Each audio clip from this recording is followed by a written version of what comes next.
That's registration.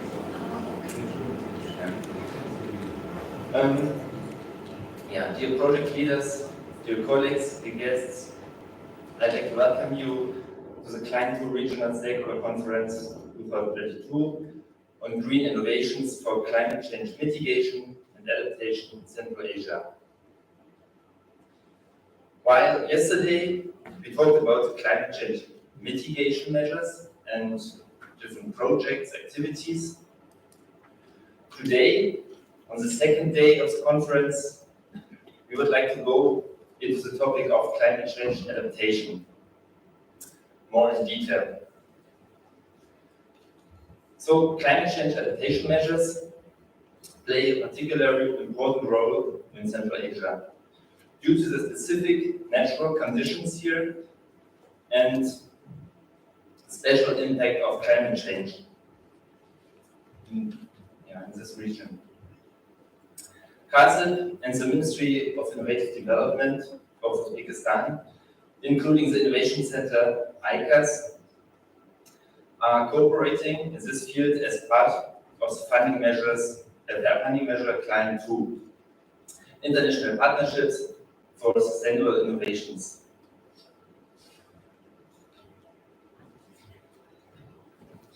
There are many challenges in the field of climate adaptation to meet. And international funding measures such as Climate 2 or also the Green Central Asia Initiative can make an important contribution to find new answers, solutions. This includes innovative green technologies and also, as Minister Ibrahim Abdurrahmanov pointed out yesterday, people's knowledge and also behavior of people. Finally, I would like to thank all the supporters of this conference. Thanks to the Ministry of Innovative Development. Ahmad is here. Thank you very much for your support. And also the German Chamber of Commerce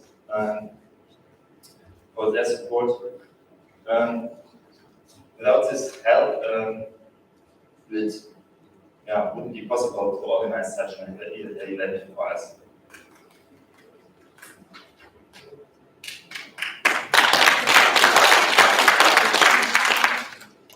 So, we will start now with the fourth session, which is dedicated to political and financial framework conditions, and then move on to the presentation of different projects in session 5.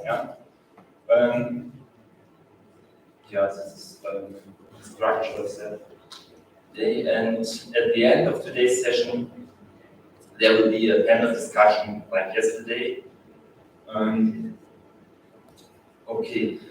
Maybe to all of our speakers, as I already yesterday told you, please note the time limit of 10 minutes for each presentation. The event is designed as a stakeholder or a network conference. So for us, it's important to get to know each other, and we have many regional players and in this conference. So this allows only a very short presentation to be at time and to manage this. Finally, I wish you all an interesting conference, and I would like to invite the speakers of the fourth session, or first session of this conference now today. Dr. Caroline Milo, Regional Coordinator of the Green Central Asia Initiative, GIZ. Akmal Ungalov, Ministry of Innovative Development of the Republic of Uzbekistan. Salim John Guriev, International Cooperation and Projects Department of the Committee for Ecology and Environment Protection, Republic of Uzbekistan. Serjan Sharipov, Department of Strategic Planning and Analysis, Ministry of Agriculture of the Republic of Kazakhstan, and Askarali Yarmatov, Chief Specialist of the Forest Department of the Ministry of Agriculture of the Kyrgyz Republic. So I would like to invite you to go on the stand.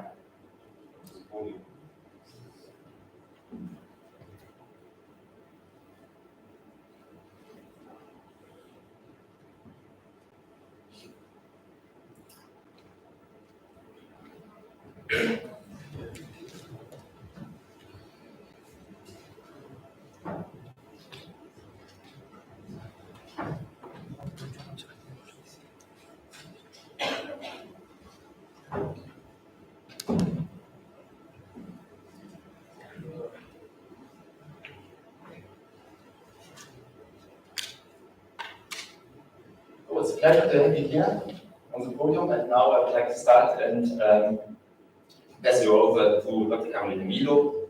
Yeah, the floor is yours, Caroline.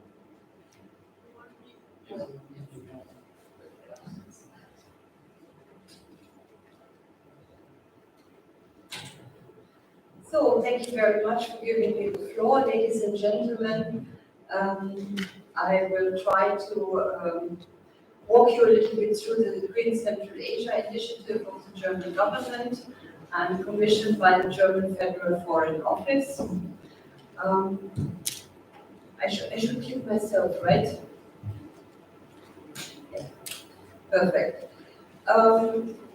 Let me start with the general engagement of Germany in Central Asia and the green portfolio that we are having here.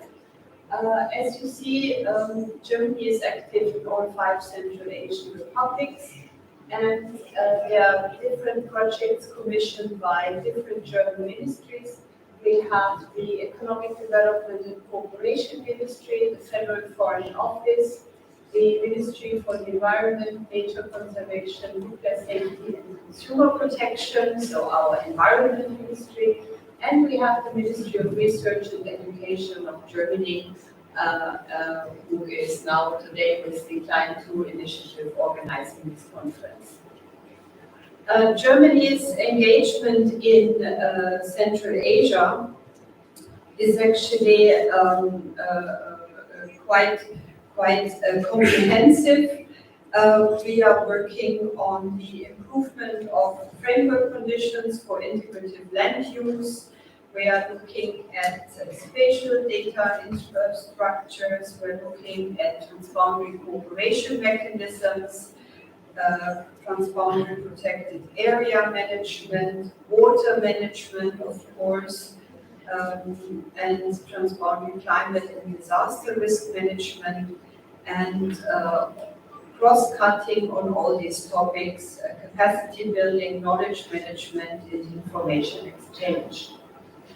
The German engagement in Central Asia is actually embedded in international, regional, and national frameworks. So we are not operating on ourselves here, but we look at the implementation support to the UNFCCC, to the Paris Agreement, to the international environment instruments of the United Nations, of UNECE, in different aspects, so the UN framework. Then, of course, Germany is a member state of the European Union. We are committed to support the implementation of the new EU Central Asia strategy that was actually adopted in June 2019. The first EU Central Asia strategy of 2007 stems actually came into force under German presidency of the European Union, and we are continuing our commitment to it. Then the Green Central Asia initiative is also the roof under which Germany is contributing to the regional Team Europe initiative on water, energy, and climate change in Central Asia. And of course, in the framework of the United Nations Sustainable Development Goals, and we actually have put it a little bit up there. But then regional strategic plans like the RLC Basin Program 4, elaborated within the International Fund for Saving the RLC, and the Regional Environment Action Plan that was elaborated in out of the body of the Central Asian Environment Ministers in the Interstate Commission for Sustainable Development, also a basis for our engagement, as well as, of course, national strategies and action plans of the 5 Central Asian partner countries. When we now come to Green Central Asia, as I said, this is a roof or a platform for political dialogue on climate change and security in Central Asia and in Afghanistan. We started out with a 6th partner country, Afghanistan, but due to the political circumstances, currently the participation of Afghanistan is suspended, but we hope at a certain moment we will welcome the Afghan colleagues back into our fold. The goals of Green Central Asia is a science-based dialogue on climate change and its risks for the Central Asian region. We support conflict prevention and strengthening of transboundary cooperation on climate impacts in Central Asia. And it is a clearinghouse for German green projects and cooperation with other international stakeholders. On the picture, you see actually the funding photo of the German Minister of Foreign Affairs, Mr. Maas, in January 2020 with his colleagues from Central Asia. At the Berlin conference, we started the initiative with the signing of a joint declaration signed by 7 foreign ministers. In this declaration, the intention was voiced to engage in a dialogue on climate change and security and come up with a joint regional action plan on how to fill this topic with life. And the idea is the strengthening of the resilience of the states against internal and external risk factors, like, for instance, climate and environment factors. In the meantime, we have already since over a year elaborated and adapted a regional joint action plan. This joint action plan foresees dialogue on high and on working level and activities in the sphere of policy advice, exchange, projects and capacity building.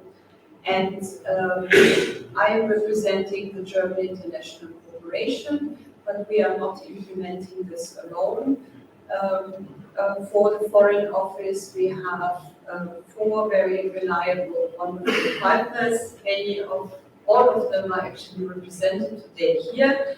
I'm talking about the Geo Research Center Potsdam, the Potsdam Institute for Climate Research, the Martin Luther University of Halle-Wittenberg, and the German Kazakh University. They are all contributing to the science-based political dialogue. On this slide, you actually see our dialogue partners. As I said, we are striving to be inclusive, to be comprehensive. We are not reinventing the wheel.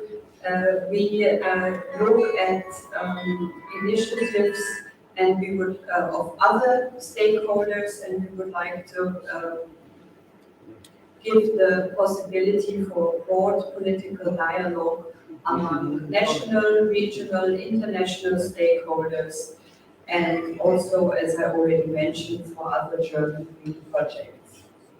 Here on this slide, you see what is the Joint Regional Action Plan all about.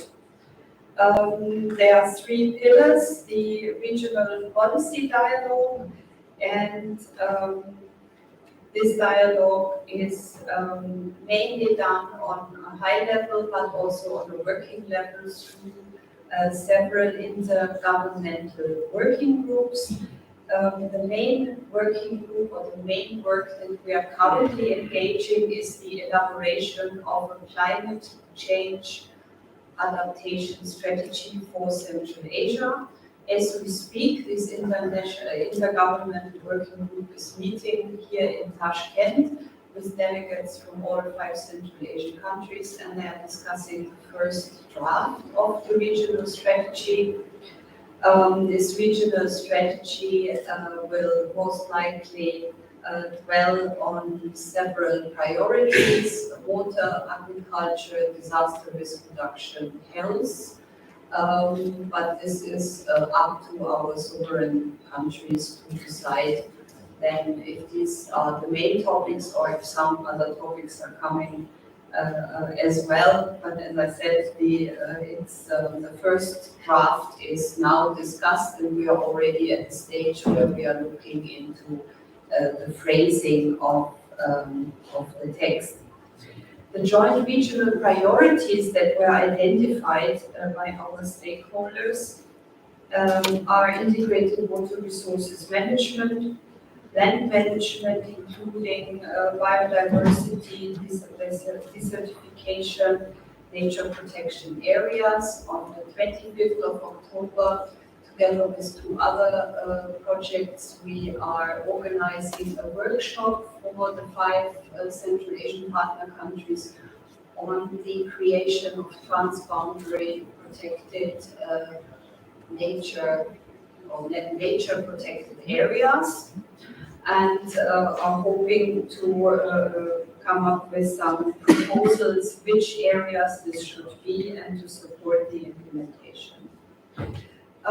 We also look at international environment instruments. This year we are starting with the reviving of the Central Asia group of the Ramsar Wetland Convention. The idea is to bring together the Central Asian countries and to make their voice better heard by cooperation in the international instruments, and this concept we are starting. And next year we will start tackling the topic of waste management, and in particular e-waste management. The regional dialogue also evolves around a mutually beneficial water energy mechanism and on a joint methodology on measures as part of the work on the integrated water resources management. Actually, here on this slide, you see a bit more what I already said about the working groups. We are also happy to, I guess the presentations will be publicized so you can read the details of when we met. I already spoke about it. These are the other 2 working groups that we are engaging in, already mentioned.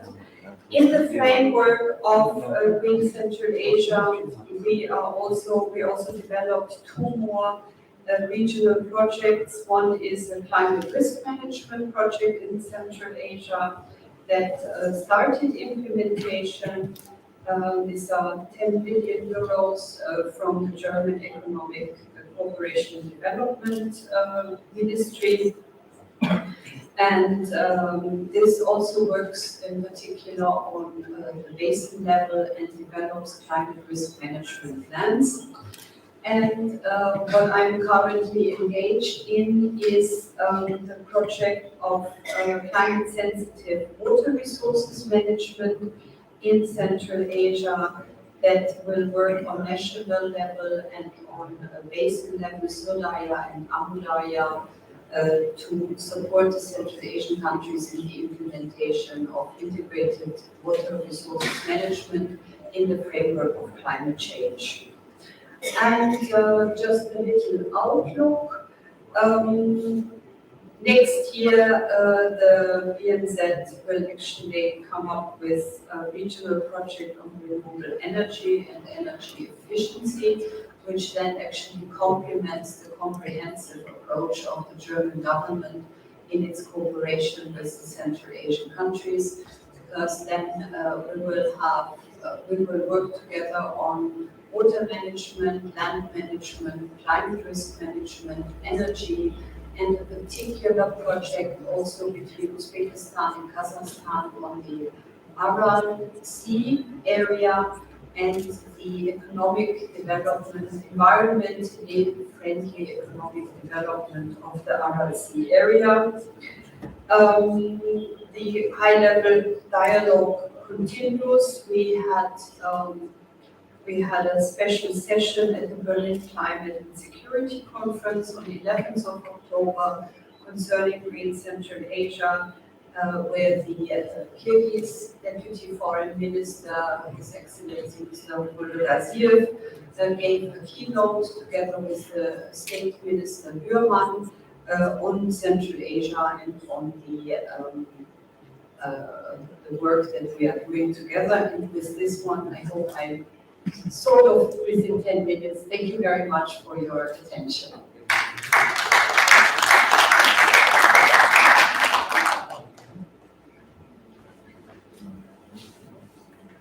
Thank you very much, Dr. Gabriele Milo, for this comprehensive overview of all these funding opportunities you can apply for. I think this was very interesting presentation. And now I would like to invite Mr. Akmal Ungarov from the Ministry of Innovative Development of the Republic of Uzbekistan.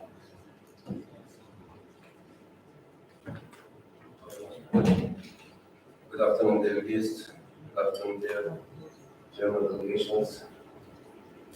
Thank you very much. I'd like to say thank you very much for the presentation. If you don't mind, I will speak in Uzbek language, but my presentation will be in English.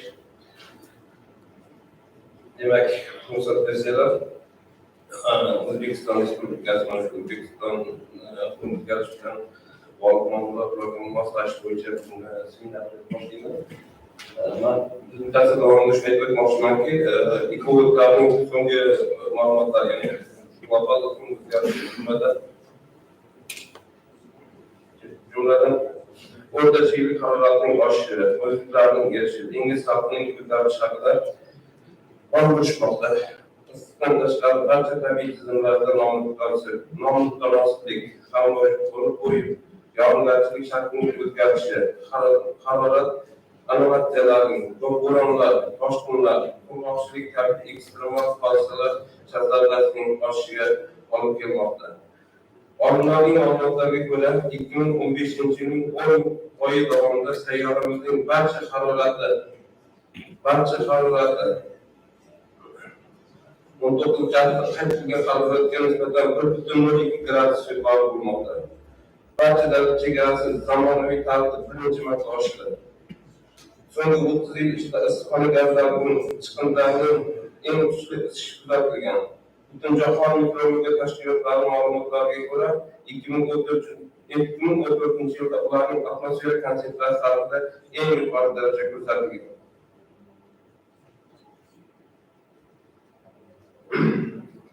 Iqlim zonalari o'zgarmoqda, ob-havo o'zgarib keskinlashishi, qattiq sovuq, to'satdan yomg'ir yog'ishi, yoki tabiiy issiq kunlarning boshlanishi buning asosiy sabablaridir. Tinch okeanda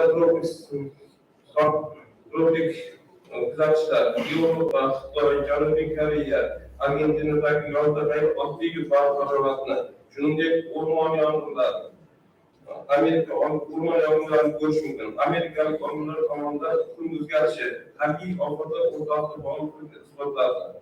AQShning Kaliforniya shtati iqlim o'zgarishi, Afrika, Yaqin Sharqdagi qurg'oqchilik, Nepaldagi qor bo'ronlar, Kanada va Yangi Zelandiyadagi suv toshqiniga sabab bo'lgan kuchli yomg'irlar ham sabab bo'lishi ko'zda tutildi.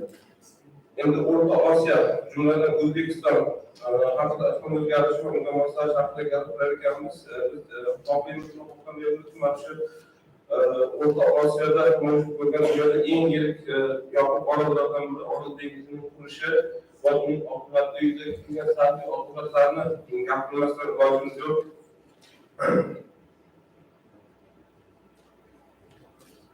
Orol dengizining asosiy qurishiga sabab bo'lgan omillardan bittasi inson, ya'ni antropogen ta'siri demoqda aytishimiz mumkin. Ba'zan saytimizdan ko'chirlar mumkin. Orol dengizining 9 yildagi va so'nggi 20-20 yildagi holati. Hozirgi kundagi bu suv holatining pasayishi hattoki 10% ham 60-ga nisbatan pasayish kuzatilgan.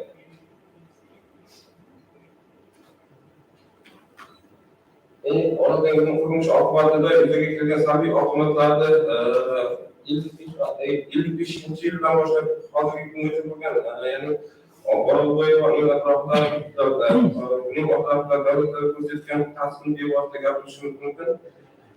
Shundan tashqari Orolbo'yi mintaqasida ekologik gumanitar inqiroz berayotgan hududdan ekologik innovatsiyalar va texnologik hududga aylantirish maqsadi qo'yildi ushbu amalga oshirilayotgan natijasida. Shu oliy maqsadga erishishni O'zbekiston Respublikasi Innovatsion rivojlanish vazirligi tomonidan bir qancha ishlar amalga oshirilmoqda.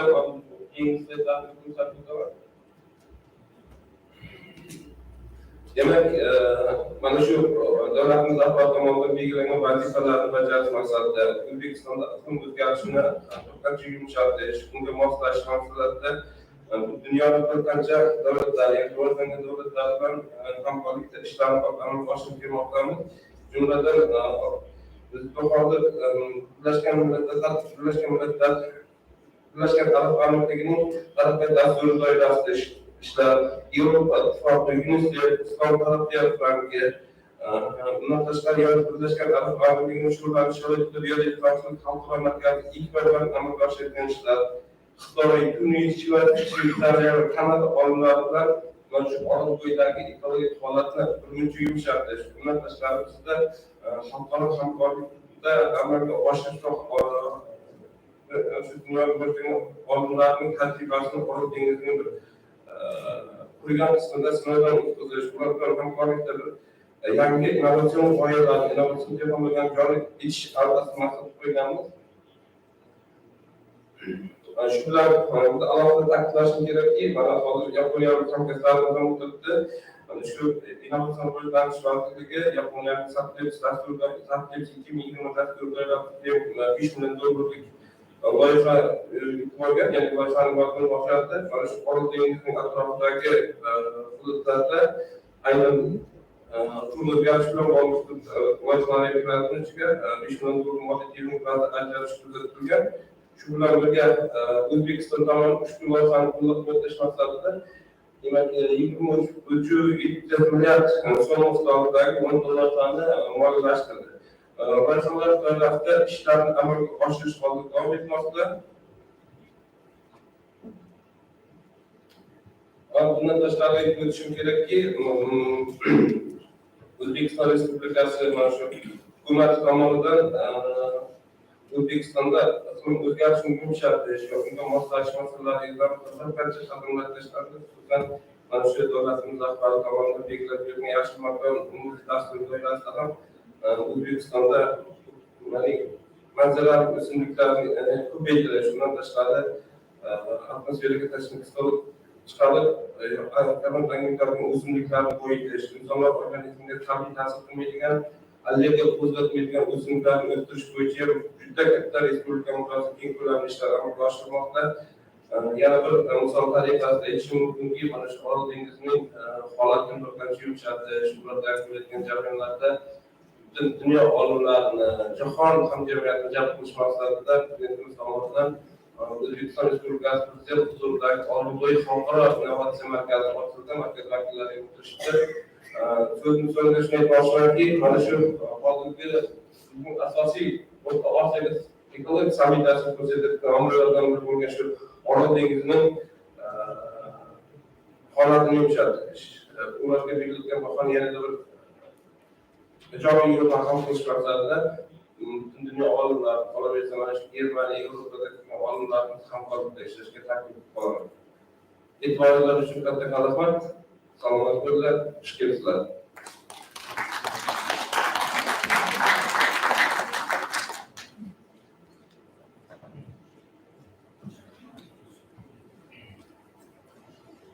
Thank you very much, Martin, for your presentation. Next presentation is about environmental protection in the context of climate adaptation. And I would like to invite Salim Shon, who will onto the podium.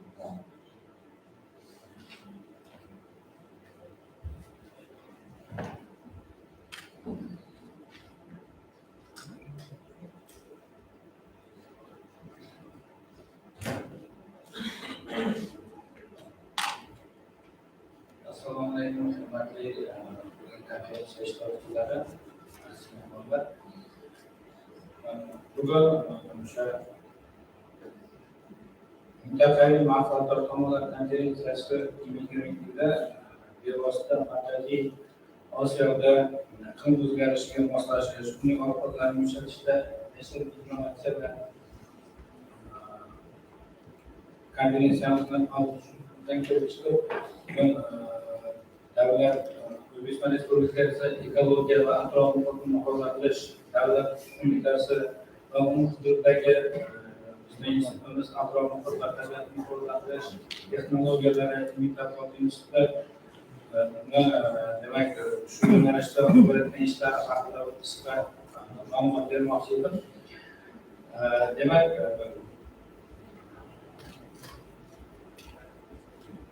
bizning institutimiz ilmiy tadqiqot instituti davlat ekologiya qo'mitasi huzuridagi ilmiy tadqiqot instituti hisoblanadi va bevosita institutimizni rivojlantirish nuqtai nazaridan shu yilni 18 avgust kuni Vazirlar Mahkamasining 478 sonli qarori qabul qilindi va bu qarorda bevosita o'sha institut ilmiy tadqiqot institutini rivojlantirish masalalariga asosiy e'tibor berilgan va shu jarayonda qisqa ilmiy tadqiqot instituti tarixi bilan tarix haqida to'xtalib o'tmoqchi edim. Demak, o'zi bu ilmiy tadqiqot instituti sobiq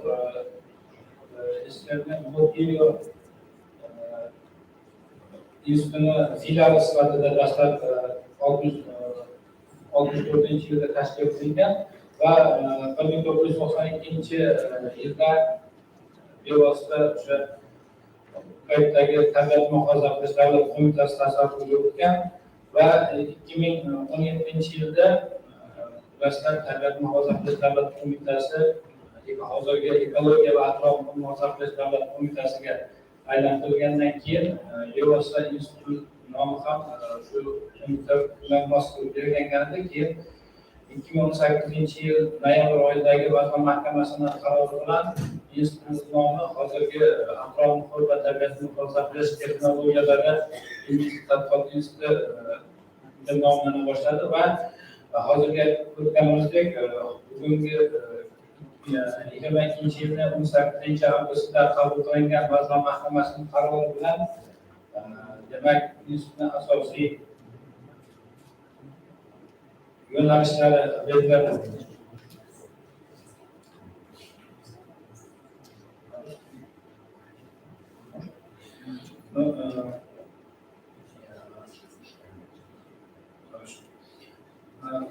Наш институт, окружающей среды и природоохранных технологий был создан как филиал Всесоюзного научно-исследовательского института в ГИИЛ в 1964 году. И сейчас наш институт называется научно-исследовательским институтом окружающей среды и природоохранных технологий. И, как я сказал, 18 августа этого года вышло постановление Кабинета министров о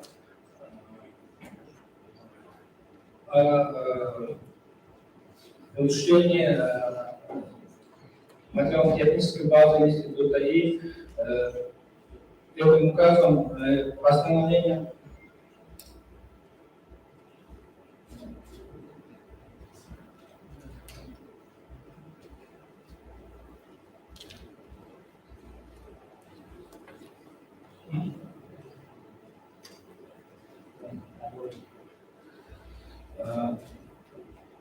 и этим постановлением Кабинета министров сейчас в институте образуются новые лаборатории и отделы.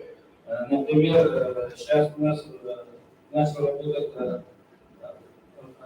лаборатория охраны земельных ресурсов, охраны водных ресурсов и там установлен лаборатория охраны атмосферного воздуха и замыслована лаборатория переработки и утилизации твердых отходов. И вот последние три отдела, это новые отделы, которые созданы, новые отделы. Первый это зеленый рост и отдел зеленого роста и изменение климата. И второй отдел это отдел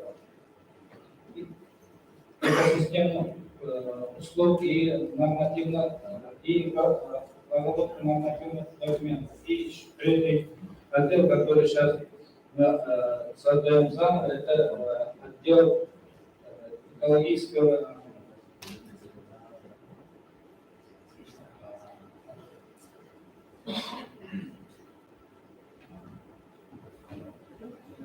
и пропаганды экологических знаний. Это институтымызda bevosita hozirgi iqlim o'zgarish sharoitidagi kelib chiqayotgan ekologik muammolarni yechimi nuqtai nazaridan shu yangi tashkil qilinayotgan yashil o'zgarish bo'limi yoki ekologik ta'lim va targ'ibot bo'limida bevosita o'sha Markaziy Osiyo sharoitida iqlim o'zgarishini ilmiy asosda asoslashga va shu asosda bevosita Davlat ekologiya qo'mitasini o'zini shu yo'nalishdagi boshqarmalariga ilmiy asoslangan takliflar qilish nuqtai nazaridan hozir qo'mita rahbariyati tomonidan institutga yangi vazifalar qo'yilgan. Shu nuqtai nazardan va bu ishlarni amalga oshirishda bu yerda laboratoriyalarimiz haqida qisqa ma'lumotlar bor. Asosiy e'tibor beradigan bo'lsak, hozirgi o'sha rahbariyatimizni oldiga qo'ygan vazifalarning asosiysi bu xalqaro aloqalarni ham rivojlantirish va shu ishlarni amalga oshirish nuqtai nazaridan institutimizga turli yo'nalishlardagi xalqaro hamkorlik aloqalarini yo'lga qo'yish vazifasi qo'yilgan. Bu birinchisi o'sha nafaqat O'zbekiston, umuman Markaziy Osiyodagi shu yaqin yaqinlikni saqlab qolish masalalari.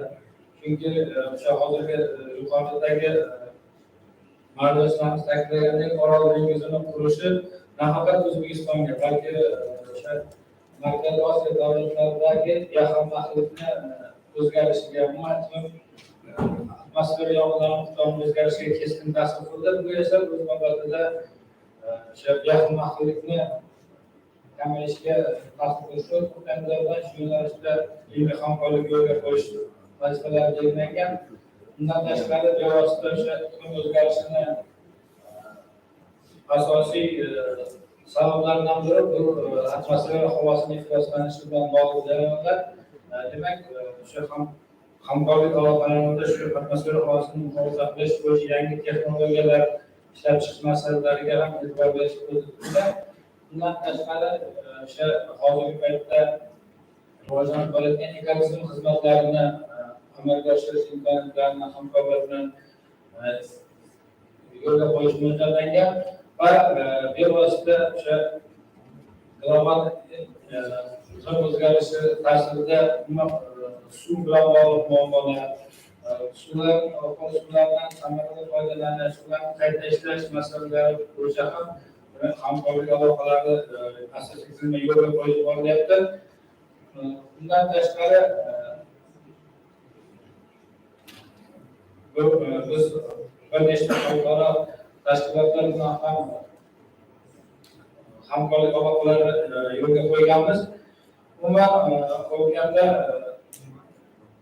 bu bizni ilmiy tadqiqot institutimiz ekologiya va atrof sohasidagi demak yangi yo'nalishdagi qadamlarni qo'yayotgan ilmiy tadqiqot instituti. Shuning uchun bu yerdagi xalqaro hamkorlar bilan va bevosita mintaqamizdagi hamkorlar bilan birgalikda ishlashga doim tayyormiz.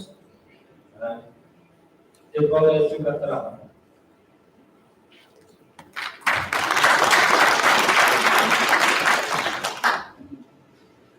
Ahmad, спасибо большое, господин Салим Джон. Yeah, I would like to apologize for this technical problems, but now I hope that the translation will work. Next speaker will be Serjan Sharipov. He's from the Ministry of Agriculture of the Republic of Kazakhstan, Department of Strategic Planning and Analysis.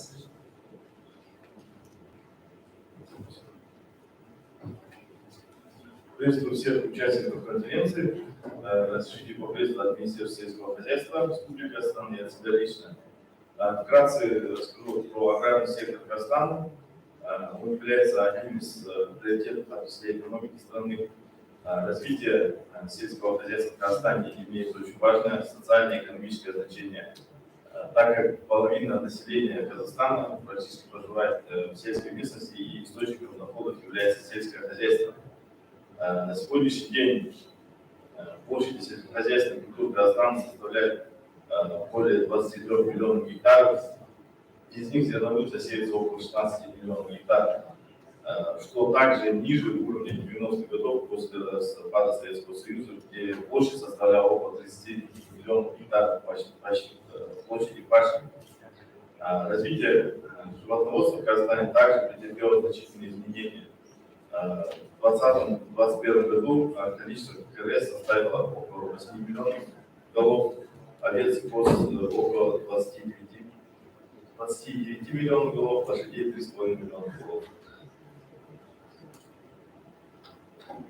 По прогнозу министерства, объем производства продукции сельского хозяйства до 2050 года вырастет примерно от 16 до 20 миллиардов долларов, что соответственно вызовет естественные изменения в окружающей среде, влияет на доступность и водным ресурсам, а также будет сказано на деградации земли. Соответственно, изменение климата приводит к изменению культуры земледелия, а также технологий, используемых в настоящее время товаропроизводителями в животноводстве. На сегодняшний день сельское хозяйство в загрязнениями парниковыми газами занимает 15% от всей экономики Казахстана. Главным фактором минимизации указанных рисков является применение зеленых технологий и устойчивого производства, включающее эффективное управление ресурсами, модернизацию существующей и развитие новой инфраструктуры, повышение благосостояния населения и качества окружающей среды за счет применения летальных мер, сокращения степени воздействия на окружающую среду. Министерство сельского хозяйства в рамках проекта стратегии низкоуглеродного развития Республики Казахстан предусматривается принятие мер по повышению амбициозности устойчивого земледелия и управления животноводством, а также совершенствование орошения. Прилагаемые стратегии пути низкоуглеродного развития в сельском хозяйстве, в том числе расширение практики устойчивого ведения сельского хозяйства, особенно за счет улучшения управления животноводством и расширения системы орошения, полностью соответствует задачам министерства, которые предусмотрены в рамках действующих стратегических программ и документов развития республики до концепции развития АПК до 2030 года и национального проекта развития на до 2025 года. В целях развития карбонового земледелия, нивелирования негативных факторов влияния на сельхозпроизводство проводится работа по развитию диверсификации в растениеводстве. Для этого проводится широкомасштабная растительная работа среди сельхозтоваропроизводителей, а также вырабатываются механизмы и повышается эффективность механизмы контроля за деятельностью землепользователей по выполнению взятых ими обязательств в рамках договоров аренды. Применяются цифровые технологии, используются космические мониторинги и дистанционное зондирование земли. В целях соблюдения агротехнологий в растениеводстве государством оказывается поддержка по приобретению современных сортов семян и посадочных материалов, а также удобрений и средств химической защиты растений. Для технического оснащения и повышения доступности фермерам более современной новой техники используются механизмы инвестиционного субсидирования, льготного кредита и лизинга, а также развития отечественного сельхозмашиностроения. Развитие орошаемого земледелия строится на основе внедрения обеспечения равного доступа фермеров к водным ресурсам, изучение и широкое внедрение водосберегающих технологий, а также улучшение материально-технической базы мелиоративного службы и расширение зоны деятельности при мониторинге использования орошаемых земель. В цели стимулирования аграриев применения современных влагоресурсосберегающих технологий министерством осуществляется государственная поддержка в виде инвестиционного субсидирования, которое предусматривает 50% возмещения затрат на приобретение современных систем орошения, а также подведение всей необходимой инфраструктуры. Также осуществляется субсидирование подачи воды для сельхозтоваропроизводителей, где объем субсидирования достигает до 85% на 1 кубический метр, в зависимости от тарифа. Благодаря оказываемым мерам господдержки площади орошаемых земель, где применяется водосберегающие технологии, за последние 5 лет увеличены на 30%, со 180 до 260 тысяч гектаров. В животноводстве применяется акцент сделан на повышение знаний фермеров, проводится масштабная работа по применению лучших мировых практик и технологий по содержанию и уходу за животными, заготовки кормов, кормления, современные методы селекции, искусственного семенения, за счет которых будет улучшаться качество и безопасность продукции и устойчивое управление пастбищем. Для животноводства, для сокращения выброса метана в атмосферу предусмотрено субсидирование для переработки навоза и птичьего помета, в котором государство субсидирует 25% стоимости оборудования.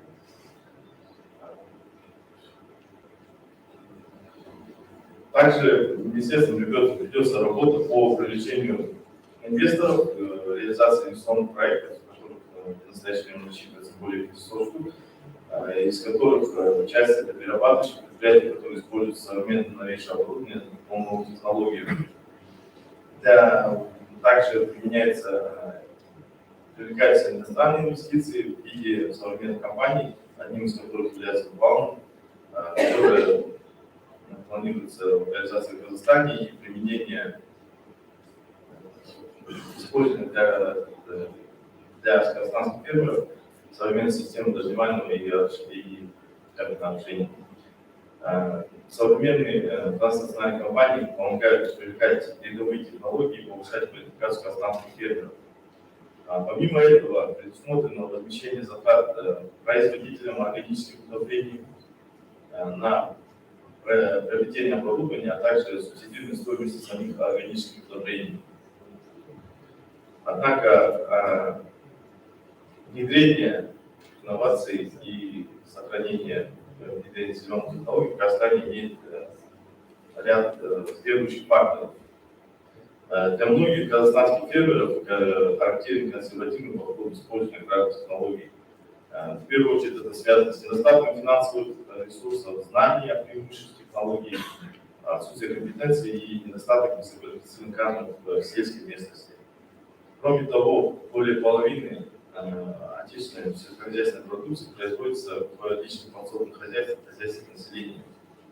Мелкая товарность производства также не позволяет полномасштабно внедрять технологии и до отсутствия финансовых ресурсов.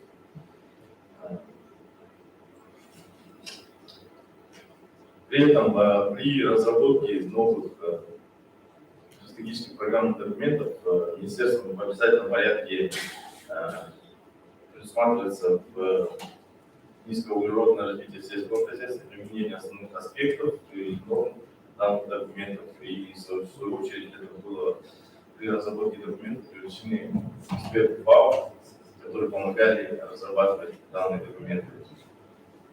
Спасибо.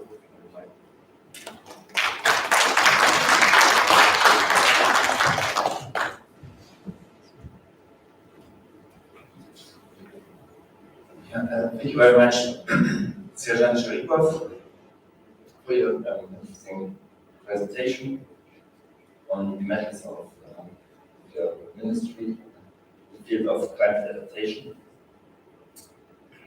Last but not least, I would like to invite Askarli Yamata from the Agricultural Ministry of Kyrgyzstan. Thank you for coming.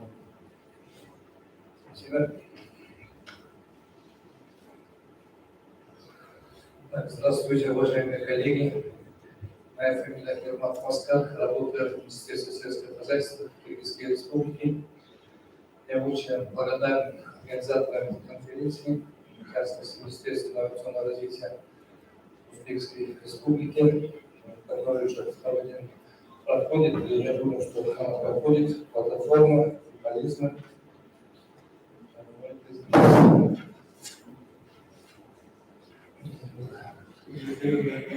Адаптация к изменению климата, обеспечению последствий. Формирование национальной политики по адаптации ирригации. Определяемый на национальном уровне план является планом Кыргызской Республики по борьбе с изменением климата и глобальные условия сокращения эмиссий парниковых газов. Он обозначает направление для низкоуглеродной трансформации до 2030 года с целью с учетом национальных приоритетов целей устойчивого развития. Кыргызская республика признает важность принятия стратегии низкоуглеродного развития и национальной адаптационной политики. Это план действий по сокращению выбросов и адаптации к изменению климата. Каждая страна Парижского соглашения должна разрабатывать и обновлять каждый день. Каждые 5 лет она должна обновлять.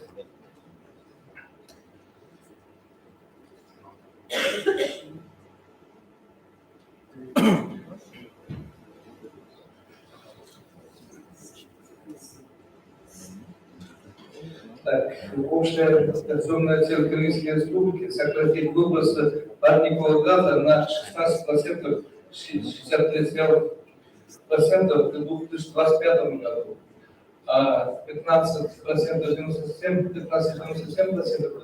2030 году. По сценарию бизнеса, как обычно, при наличии международной поддержки выбросы парникового газа в 2025 году будет сокращение на 36,61%, а в 2030 году на 43,62%. По сценарию бизнеса, как обычно.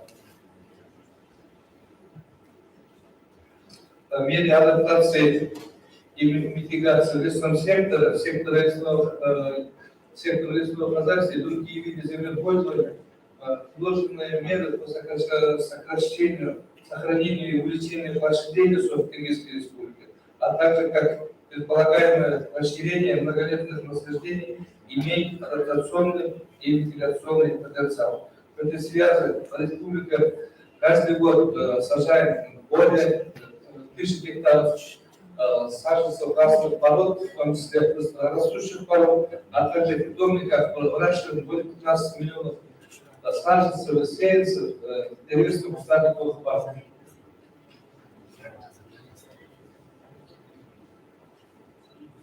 Так, план мер действий и адаптации к изменению климата, повышение адаптационного потенциала, укрепление климатической сопротивляемости и устойчивости, снижение уязвимости и негативных последствий воздействия изменения климата.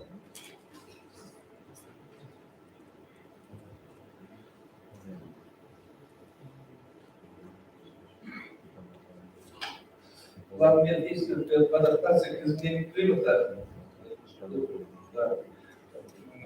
повышение адаптационного потенциала, проведение научно-исследовательских выявление изменений климата на леса, экосистем и биоразнообразие, внедрение государственной политики в полезном хозяйстве и сохранение биоразнообразия по вопросам адаптации к изменению климата и сохранения естественных экосистем, повышение климатических планированности и уровень адаптационных знаний, сотрудников лесного хозяйства и особо охраняемых природных территорий.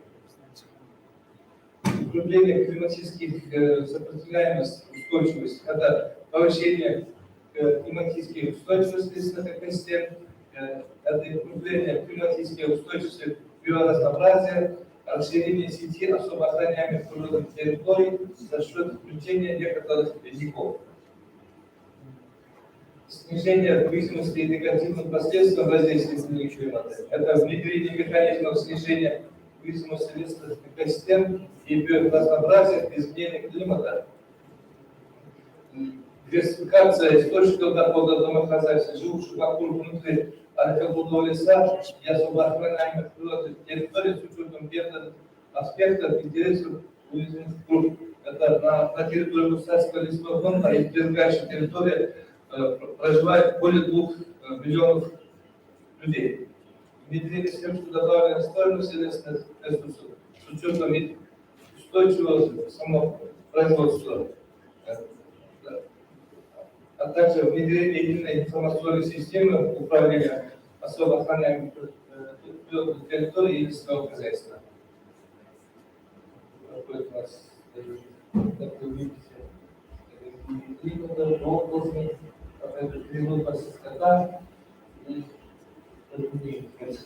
Благодарю за внимание.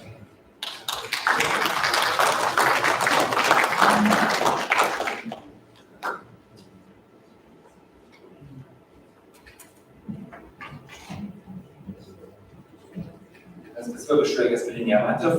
Thank you very much to all of our speakers this first session for your interesting insights to the activities regarding adaptation measures for climate change. So now I would like to pass you over to, or like to move on with the 5th session.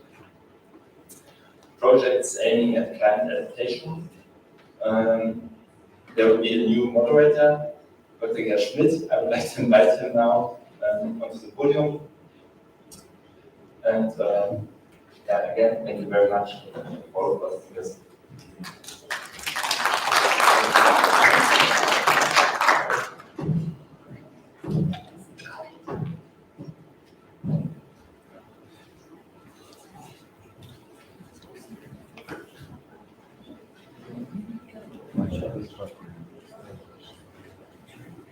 So warm welcome also from my side to speakers and participants of the conference.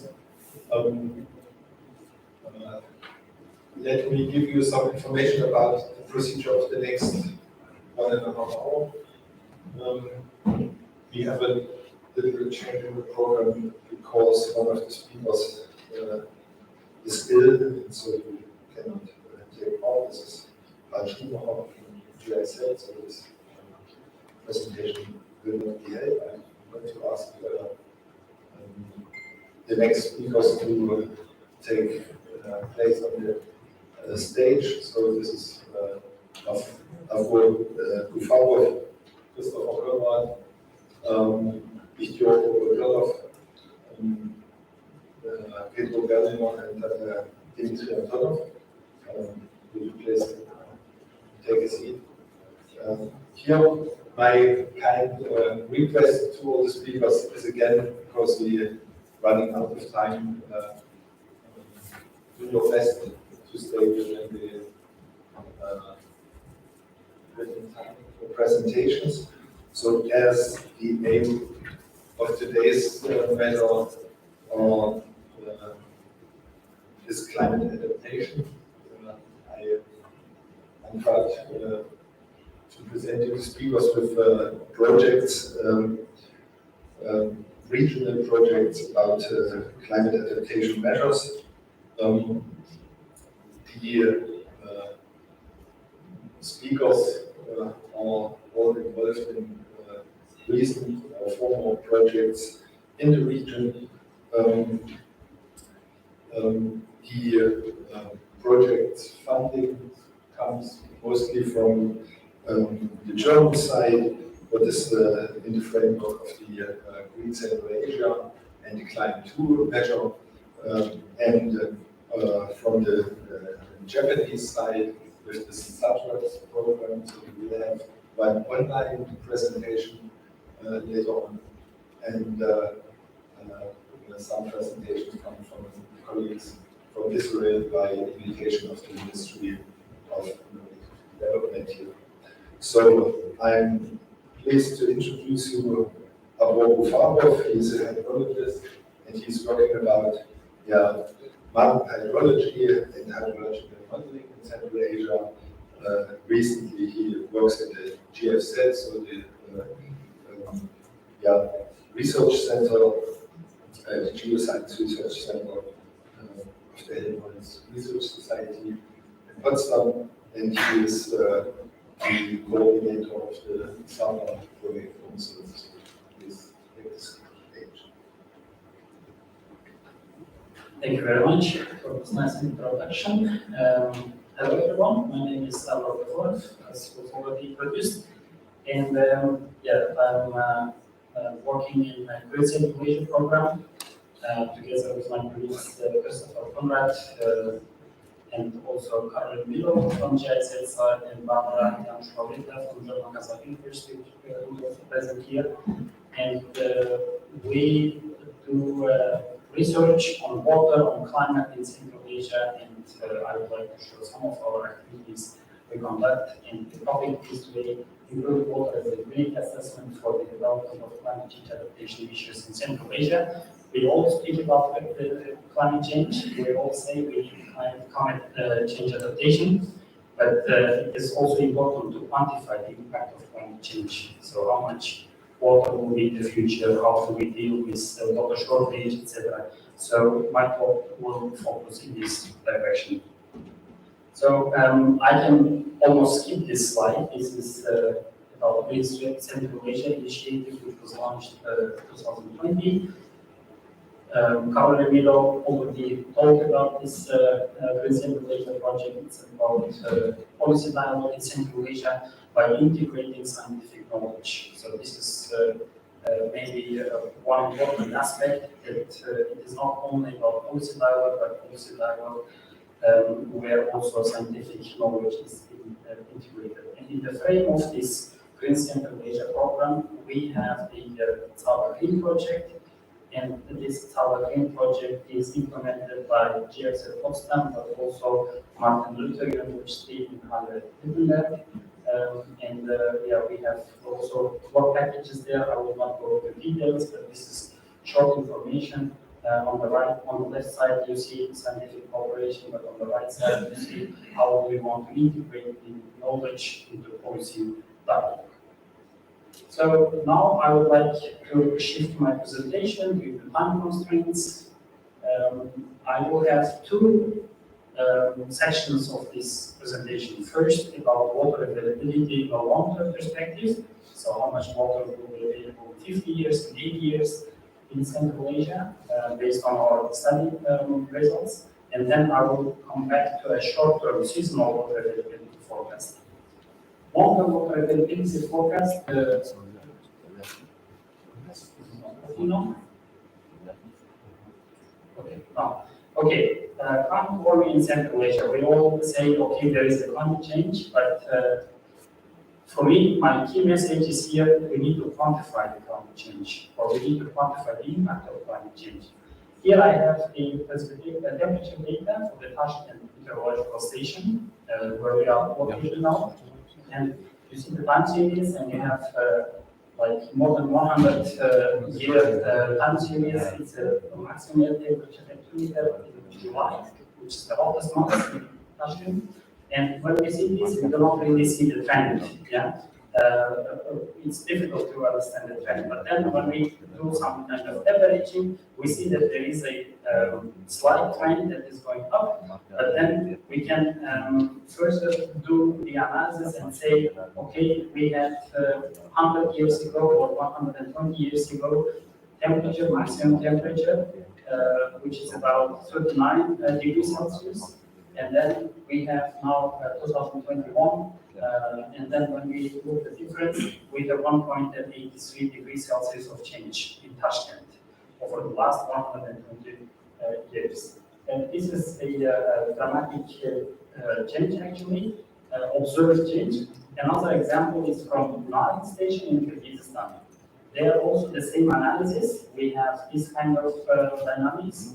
And if we take the average maximum temperature about 100 years ago and also now, then we see this difference. We had 30.85 degrees Celsius about 100 years ago or 8 years ago, and now we have about 32.93, and the difference is about 2 degrees. So we have this in this magnitude of change in the region. But now the question is, how does it impact on water resources? What kind of impact does it have? Here we have 3 different regions where we did this analysis. We applied hydrological models, Vasa hydrological model for the Narin River Basin, Karadarya River Basin, and also Zerafshan River Basin.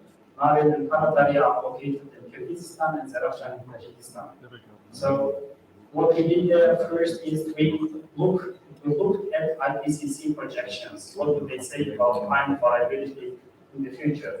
And this is the result where we can see that we have here 2 types of lines. One is dashed line, the other is continuous line. Continuous line is precipitation, and dashed line is temperature. And the colors are for each river basin, Narin, Karadarya, and Zerafshan. If you look at the dashed line, you see that temperature is increasing everywhere. If you see the continuous line, then with regard to precipitation, we cannot say if it's changing, if there is a significant trend or not. So this is what we will have based on IPCC projections in the future. What will it have? What kind of impact will it have on water resources in the future? That's the question. And for this, we used hydrological model Vasa. I don't have a slide here, but I will jump to the results, which is about glacial area evolution in the future. And for these 3 river basins, we have the Narin, Zerafshan, and Karadarya river basins, and this glacial area what you see on this slide. And everywhere glacial area is decreasing, but glacial area degradation is not the same everywhere. In some river basins, it's more intensified than in other river basins. For example, in the Karadarya River Basin, we are almost in a glacier-free period. So this means that we will not have glacier melt contribution to river basin or to rivers which will lead to water shortage in summer months. When we look at discharge, this is the discharge. I will give you here one example. We have here 3 lines. First, the green line is the control period from 61 to 90, average values for every month. We see that we have maximum discharge somewhere in July. So this is what green line shows. But when we look at red line and blue line, these are the projections projections for 2050 and 2080. And you see that the shift will be that the peak will be shifted towards earlier months, and we will have less water in July and August. So this is kind of a result that we obtained from this study. And We prepared a policy brief in the frame of the Green Central Asia program last year in the frame of the conference, Silk Road conference organized by German Kazakh University, and the dissemination of this policy brief that is based on the results that we found is being done by Green Central Asia team of GIZ in Tashkent. So if you are interested, this is all available as a policy brief. Caroline will be happy to share it, or it's maybe also available online. Now, I say I will have a second session, second part of the presentation. This is about seasonal water availability assessment for the purpose of climate change adaptation. Why is seasonal water availability important for climate change adaptation? It's a short period, it's 6 months. But due to climate change, hydrological processes are also changing. Glaciers are melting, and precipitation is falling more as rain than as snow. And therefore, new methods, new models should be developed in order to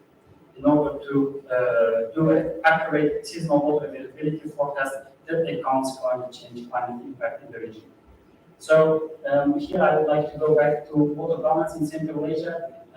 You see here different colors which stay for temperature, precipitation.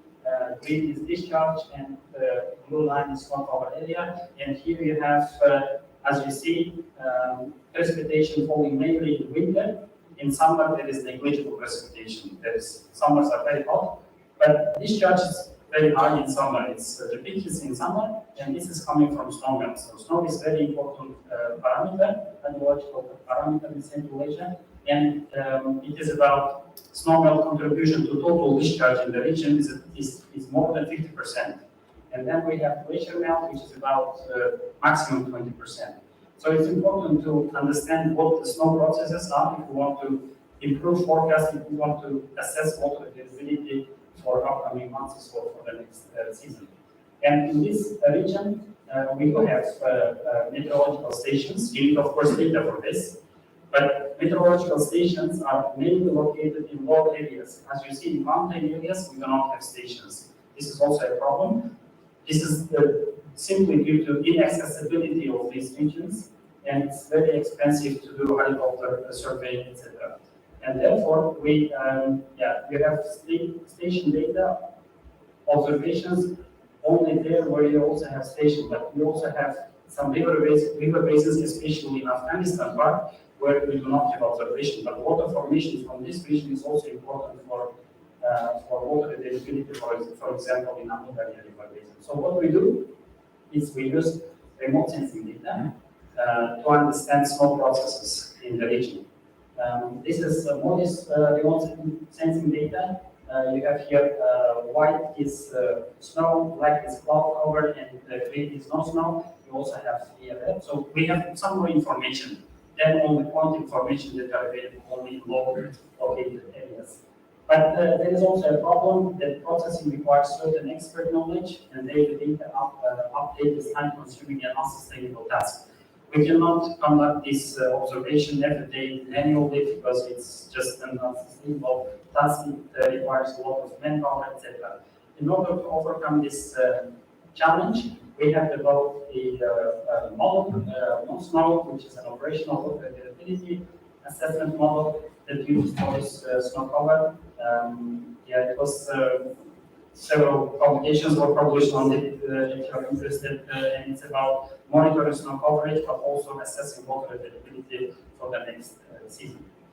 The implementation of non-snow was done in the frame of SABA project, Berlin process, SABA Green project, and also another BNP project in Central Asia. In this map, you see in which organizations the tool is currently operational.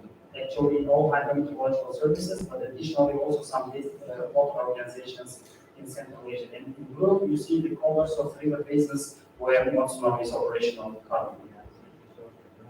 Now, we had one project with a joint funding from BMDF, from German Ministry for Research and Education, together with Ministry of Innovative Development of the Republic of Uzbekistan. And it was about water forecast. And we completed this project. The funding came, as I said, from Federal Ministry of Education and Research and Ministry of Innovative Development of Uzbekistan. Project duration was from 2019 and 2021. Partners GFZ Potsdam, and from Uzbekistan, Hydrometeorological Research Institute under Hydromet. The results we obtained was development of a catalog of hydrological forecast models using the MODSNOW. And we prepared it in such a form, and we gave it to Hydromet service, and they are currently using it. We also organized young scientists for Hydromet, but also some research visits at GSF Potsdam in order to complete the catalog together with scientists from German Research Center for Geosciences. So this is about this project. Now we have submitted a proposal to BMF for a new project. This is not confirmed yet. This is not, how we say, finally confirmed. But the proposal is there, and it's about the clean water project climate impact assessment on water resources in Uzbekistan, implications for the agriculture and energy sector. In the framework of the Uzbekistan Scientific Technical Cooperation Program, the Federal Ministry of Education and Research, and the Ministry of Innovative Development of Uzbekistan. So this is exactly the correct place where we have this kind of cooperations. Ministry of Innovative Development of the Republic of Uzbekistan, together with the BMDF in Germany. The topic is climate impact assessment in Chechnya and Kashkaria rivers in Uzbekistan. Partners in Germany are GSF Potsdam, Humboldt University of Berlin, but also University Leipzig. In Uzbekistan, the Tashkent Institute of Irrigation and Agricultural Mechanization Engineers, National University of Uzbekistan, and Scientific Research Cluster, which is also located in Tashkent. So we will be happy if this project is confirmed, and we will be further working with Uzbekistan in this direction. Thank you very much for your attention.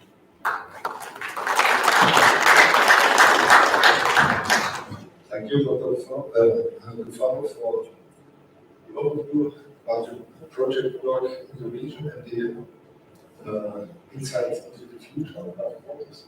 So this gives me the opportunity to hand over the stage to Christopher Konrad. He's a geographer with specialization in remote sensing, and he is working in Central Asia since about 20 years about questions of water use efficiency and sustainable water land use.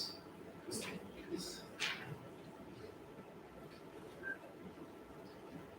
Thank you very much, Dr. Schmidt, for the introduction. Thank you very much for giving me the opportunity to present in front of you at the Innovation Week here in Uzbekistan. My presentation is also in the framework of Green Central Asia Initiative and follows the presentation of Abu Ghafourov. Our task is to enable the science policy dialogue from a more scientific point of view, which is very challenging because there are many demands that are not typical for scientists. The talk will be mainly about improving water use efficiency and support drought management by using innovative monitoring tools, and focuses on innovative monitoring tools because we think that with these tools we can open new dimensions of communication in the dialogue. Let me explain it from my scientific point of view, coming as a scientist. We see many water challenges of global change, and in the RLC basin, which is shared by all 5 Central Asian countries, we see especially the challenge to increase water use efficiency, to have enough water for different purposes. At the same time, we see other societal demands. When we try to develop solutions in science from a certain direction, either being a hydrologist or other soil scientists, for instance, then we are looking in our directions, and improving water use efficiency is a very important task. But there are also other demands like agricultural production or energy security or biodiversity protection, climate adaptation, or disaster risk reduction, where also money needs to be spent for it, where also different sectors are working and dealing with. And just as an example, I highlighted land management, water management, digitalization, digital data, and so on. infrastructure components, where you will have ministry and administrative bodies behind to try to manage all these societal demands, including, of course, the solution for the water challenges. Science can provide an important bridge, and there is already a kind of hydrological, or water competence network in Central Asia. You can imagine that you have the scientific branch of the Interstate Commission on Water Coordination in Central Asia. That means there is a regional authority or administration implemented already who can provide scientific input into this complex world. And there is also a lot of power in the universities of Central Asia, which I had the chance to meet during the past 15, 20 years. And but the point is, and this is worldwide problem, is that there are some challenges. Excuse me that I selected the thunder as a signal, but this should show some conflicts. Yeah, the challenges, solutions to water challenges, for instance, they are somehow contradicting in some way to some other interests of the society, and also among these sectors there are different challenges to be solved. And the question is, how can science be transferred into practice? This is also not an easy task. You can just highlight a result and everybody knows how to do that. Is not the case. Yeah. So within this setting, we believe that there are pathways required. And we have to think the whole picture before we start from our scientific box to answer questions. And from scientific perspective, a knowledge base and knowledge base is important to see what are the real situations, and then we can learn about options and opportunities in these circumstances. And maybe, and this is our task also in Green Central Asia, to provide independent data and innovative monitoring methods, digitalization for the communication and dialogue and decision support, and of course, this we overseen for a long time, also success control of implemented measures. Therefore, I would like to present the two tools we developed in the context of our cooperation with the Federal Court Office of Germany. The first one is the water use efficiency monitor for Central Asia, WIMOCA. Yeah, it was built up and constructed in the German Water Initiative in Central Asia from 2009 to 2019.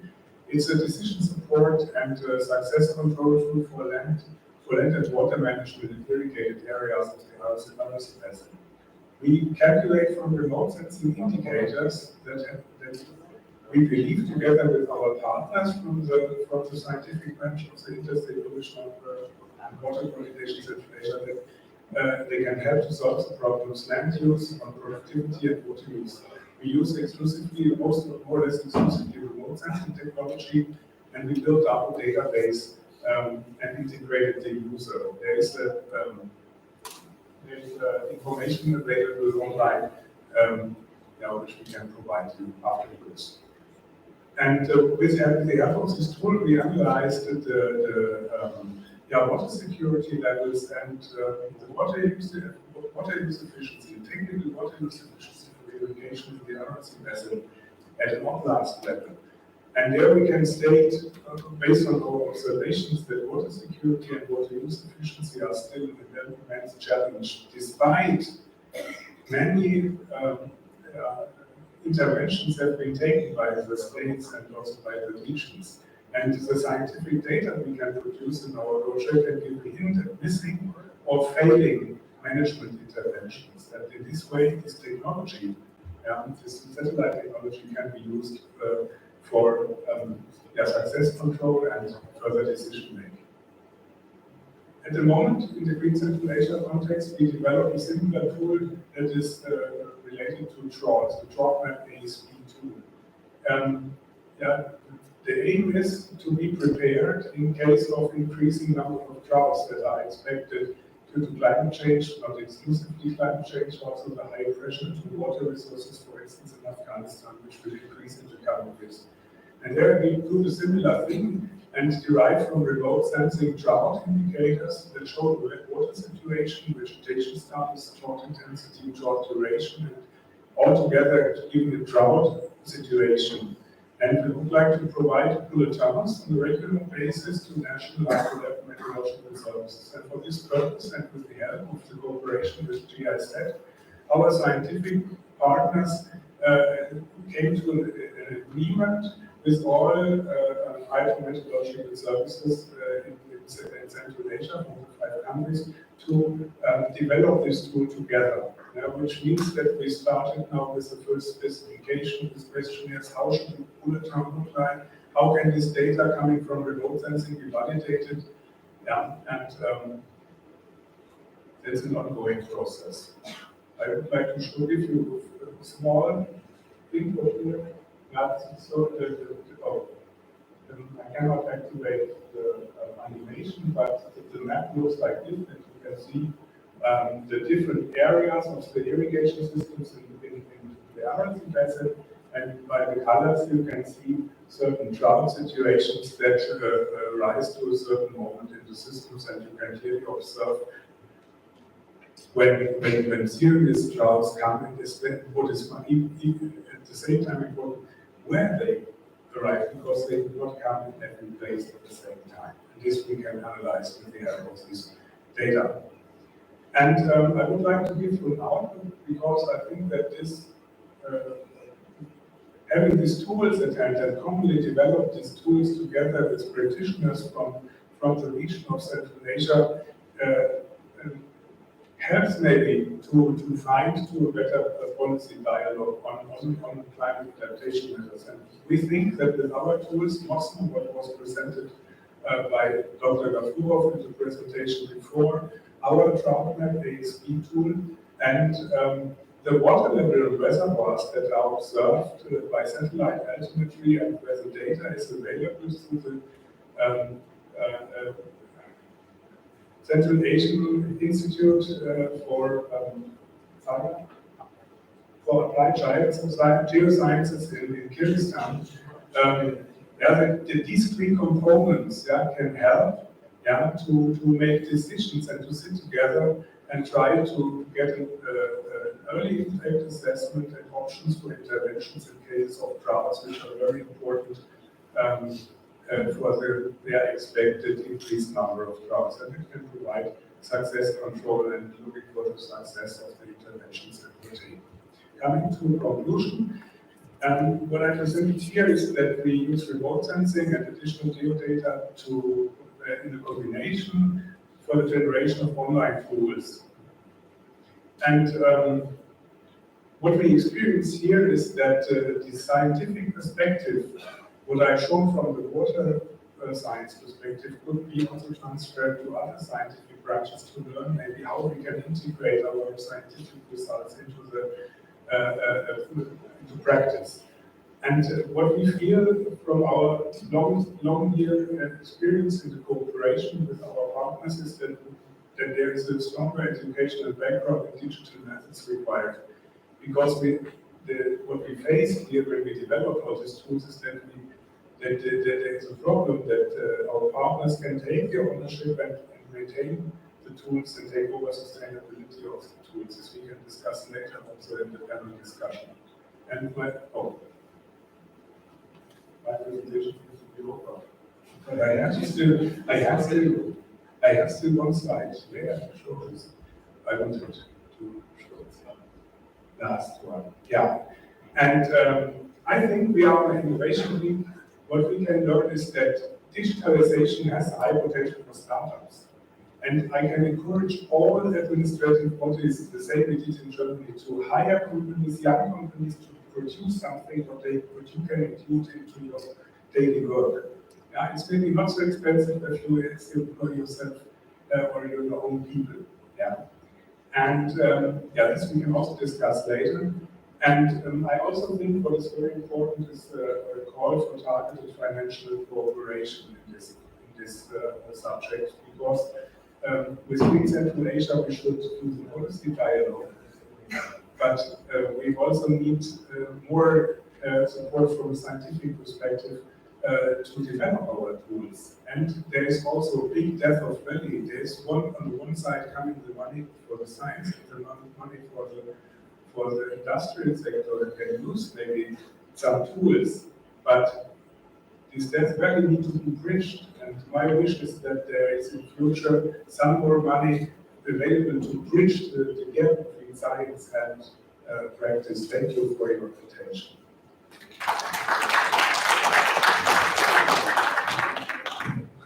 Thank you, Christopher, for staying time and giving us the insights into your efforts for knowledge transfer and bringing scientific knowledge into practice.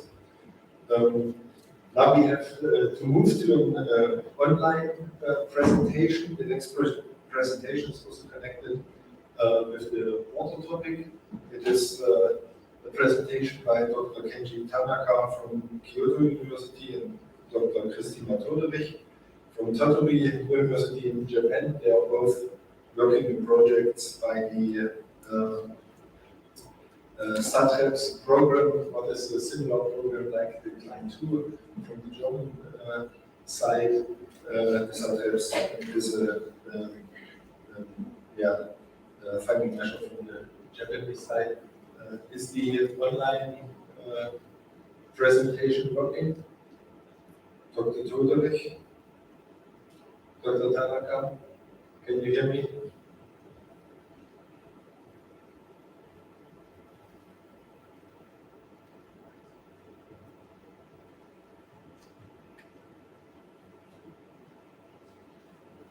So I just like to introduce you to those speakers.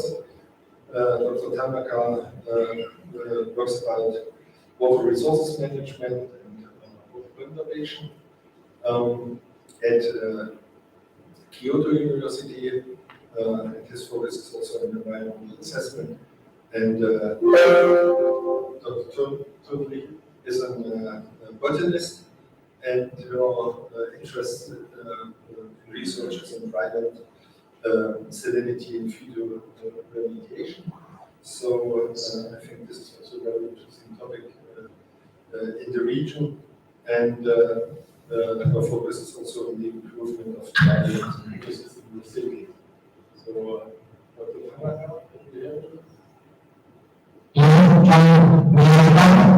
yeah, you can start. Okay. Please keep in time.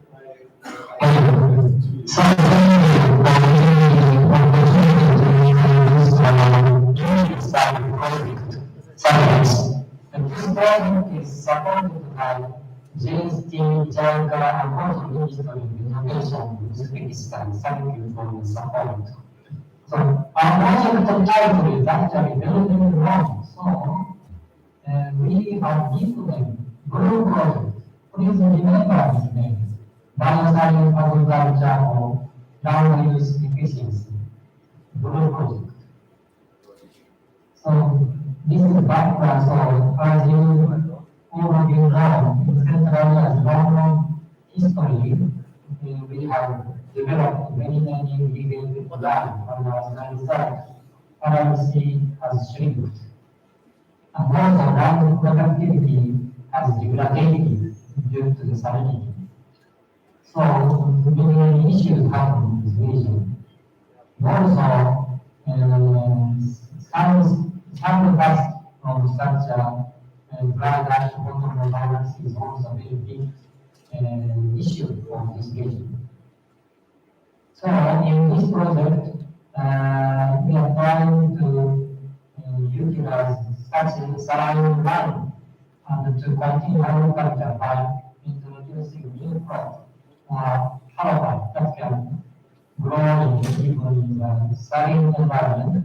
And also we want to utilize some water, not use, this is not currently used as rainwater, but in some uses we can still use such kind of water for some purpose. So in this project we both utilize such unused resources to continue the agriculture.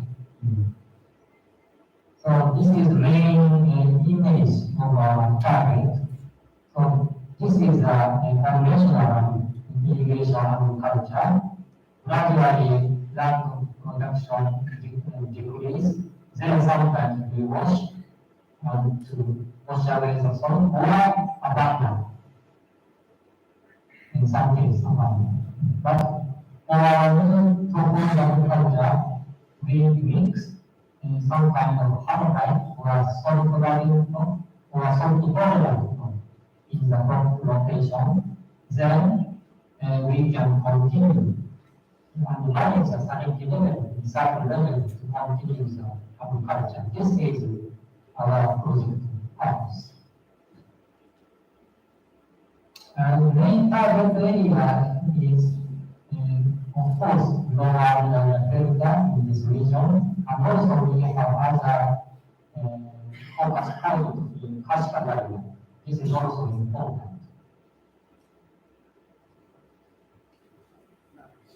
And in this project, we utilize real-time information, and especially geospatial satellite information to provide solar radiation, dimensional solar radiation. And also, by using geospatial satellite, we are monitoring some storm situation and make some alarm from such monitoring. Through such real-time information, we will analyze land scale such as evaporation and soil moisture and snow and so on. Such kind of latest information is calculated by such real-time satellite product.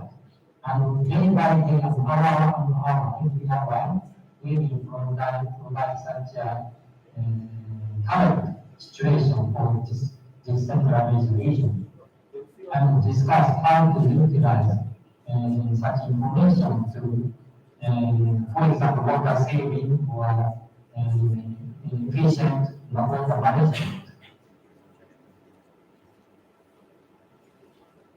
And this is some group of design agriculture, and that this time will be taught from Christian's later. But anyway, we will try the many combination of calculation technique and see what kind of condition is suitable to grow some kind of special species. We will do such kind of field experiment and see the capacity of soil and removal capacity. And also, climate change also is very, very important because we want to discuss the future, how our land and water will be utilized and how the agriculture will sustain under the future climate condition. So we also analyze the future climate situation and available water resources by such kind of climate scenario. So, by such kind of long-term perspective, we will discuss with many stakeholders how we will, our land and water resource will be allocated, or how our land will be utilized. Such kind of, we can provide several scenarios and discuss which option is suitable for this region. So we will discuss with local people such things through our project result. And this is final slide. Thanks for the Ministry of Innovative Development. They currently support 10 projects for Uzbek researchers. Thank you. So I will touch to the questions.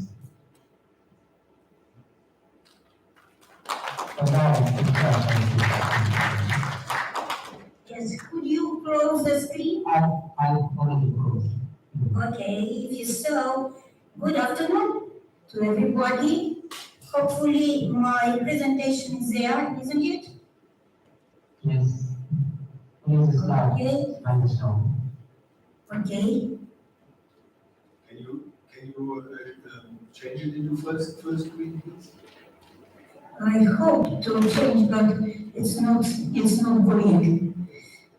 Okay, let me maybe start once again, if I can. No, it's not there. I can see it.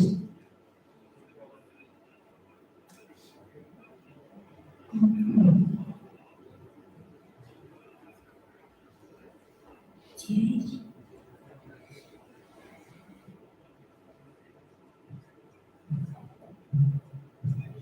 Just give me 1 sec, maybe I will be able to do once again. Iniziamo la strada. Yay. Questo sta andando alla strada. I stopped the show, but okay, maybe. Okay? Yeah. Good afternoon. First of all, I would like to thank the organizer and for kind invitation for such kind of prestigious stakeholders meeting. And my presentation, of course, is a continuation of Professor Tanaka, and I will be very happy to introduce you what is our expectation for SAPRA's project under the output 5 and 6 or regarding the project development matrix. And what is really expected from the Ministry of Innovation that we will give at the end. And we are engaged to develop a new, very well-articulated concept and tools how to develop saline agriculture that in fact will be significantly differ from the traditional or conventional agriculture and even bio-saline agriculture that was practiced in past. And so if you go on this, what is our working concept for today? That our concept today, and we started with already we have preparatory 2 years for such kind of multi-stakeholders dialogue, and also not multi-stakeholders dialogue, but dialogue between partners, between end users, farmers, householders, a lot of actors that are involved in this new agriculture in the region, and also from the ministries. I'm very pleased to inform you that Ministry of Agriculture, after different dialogue, concluded that it would be very good if Ministry of Agriculture will have a specialized department on saline agriculture. First of all, the new knowledge products that we are going to suggest is to develop such kind of, to design such kind of saline agriculture development and education platform.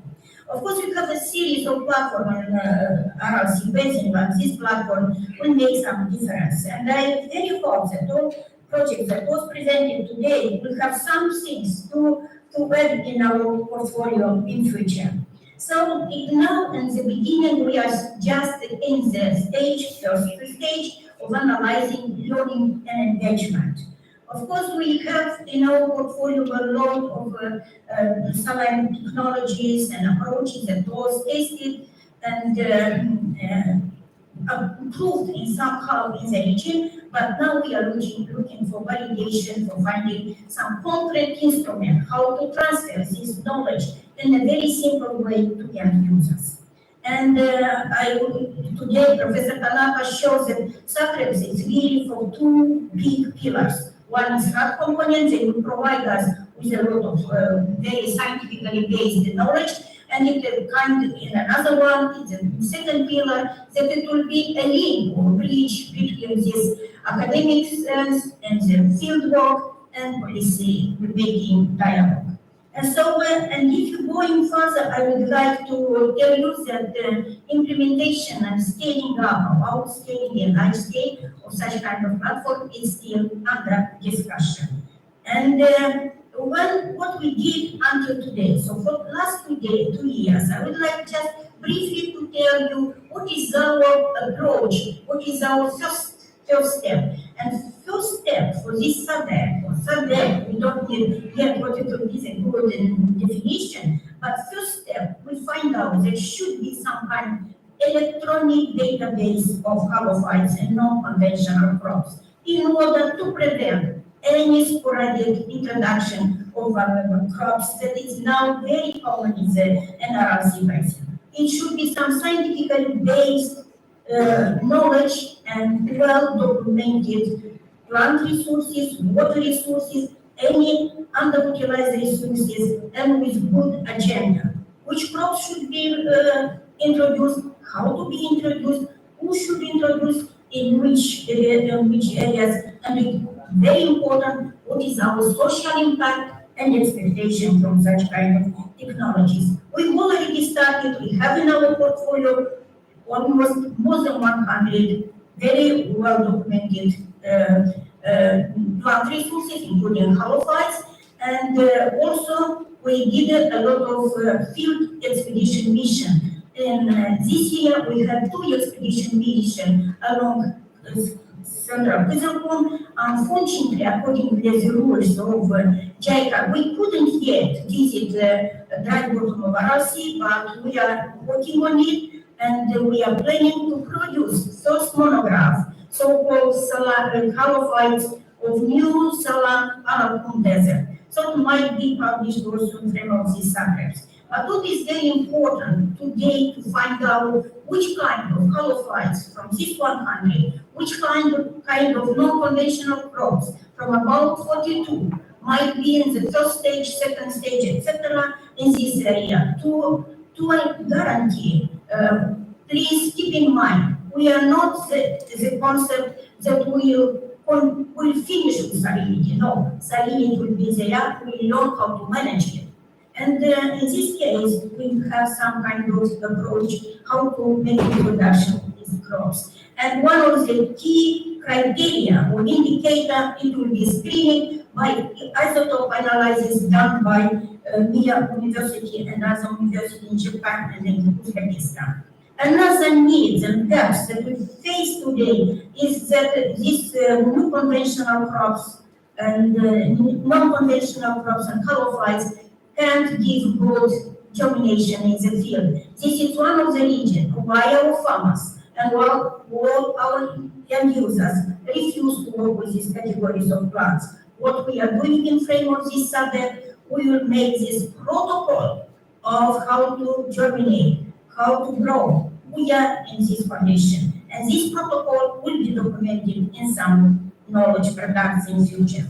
And as Professor Tanaka mentioned, that our key approach is how to find categories of plants for bioremediation. This is a new idea. It's not a new idea. We have a lot of data collected in the region by our partners. By the way, I would like to tell you that we have more than 18 or 20 partners. So these subjects and almost 8 or 9 universities from Japan. Actually, these subjects, it's not a project, it's a big academic education, applied, and expansion program.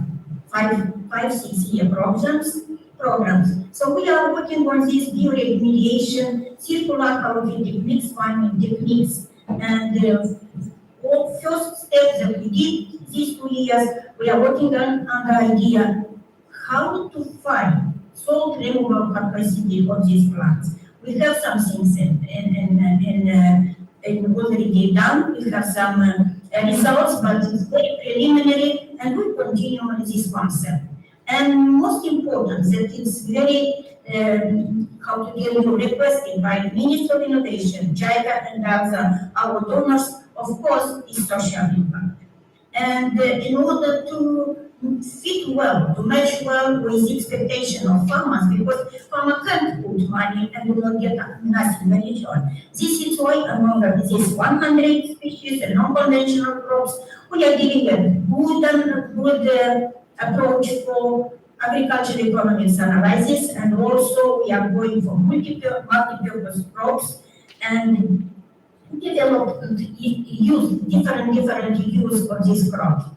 Of course, value chain and marketing is one of the key elements that we are expecting to do today. So today we have good results from Kitakyushu University, Professor Gesui team, who is working with National University on biogas production from halophytes, apart of other things that we have in the fields. And we find out that one of the key elements to motivate farmers and to motivate the end users is to establish so-called demonstration and education farms in frame of these circular halophytic based farming. And we did in Kashkadaria, we have 4 sites lead by USDIP and TIB. In Amudarya River Basin, we have also 5. And here you have some demonstration of these farms that is only started in 2022. So I don't want to give more explanation of this because we don't have time, but if you have questions, you can return back. What is needs and gaps for these crops? What we find out? And one of the key gaps and needs is for breeding program and seed multiplication locally.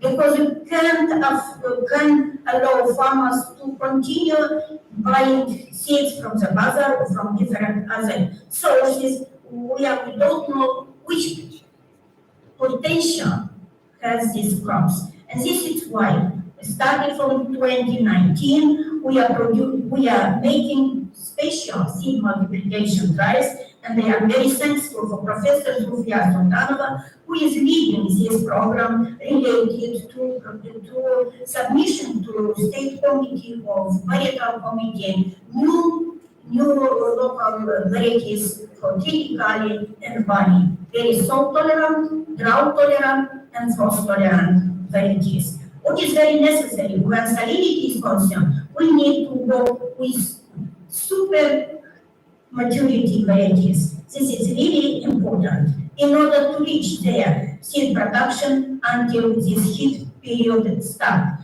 And another point that with salinity is concerned, we need to keep the lands all the time covering with some crops that is beneficial for our young users. And another initiative that is supported by JICA and by SATREPS, we will try to establish at ICA's seed bank. And I understood that ICBA, International Center for Biosaline Agriculture, and I am very, very grateful for them and keen to cooperate in any way regarding the in-situ, ex-situ establishment of seed bank for these categories of plants. And another initiative that Totori University started recently, we find out in order to promote or to disseminate any innovative technologies on saline agriculture, very important is professionals. We started to invite 3 or 4 months training of our scientists. This is a scientist from the Institute of Plant Genetics to learn about speed breeding techniques, and we will start it with spring wheat. So this is another key element of new technology to be introduced in Delta of Amudarya instead of winter wheat. So, and the last slide, because I know that we take a lot of time, but this is really something innovative. Here we develop institute between institutions and learning and engagement. So some trainers from Tashkent will give a lot of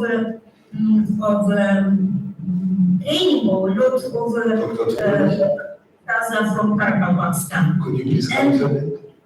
last slide, I would like to tell you that I will be very happy if all of our projects that is in RRC Basin can coordinate and co-integrate their results in order to develop so-called saline agriculture knowledge hub. And first, what we would like to show to you, this is first manual on salinization. It is the innovative approaches and technologies for salinization management in Central Asia, published in this year by FAO and in collaboration with Totori University. We are going in frame of SATREPS to translate in different local knowledge. And we have a lot of meetings with farmers discussing about saline agriculture promotion and transferring. Thank you so much. And if you have any question, you can address directly to my address. Thank you so much.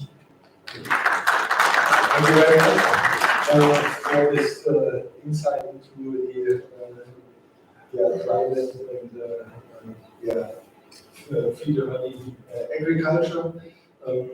Now we switch over to some presentations that are presenting results on the stage of projects within the Client 2 funding measure. Let me introduce you Inno Lobojanov. He's a research associate at the Agricultural Markets Department of YAMO. YAMO is an institute of the Research Society Wilhelm Leibniz in Germany, and he is also situated in Halle. And Inno Lobojanov works in this project with colleagues about agricultural insurances, and he will give us an insight into this recent work.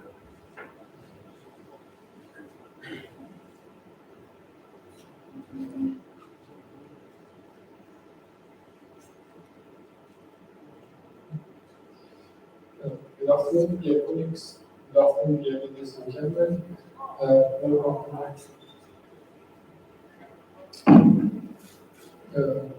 Welcome to my presentation. Once again,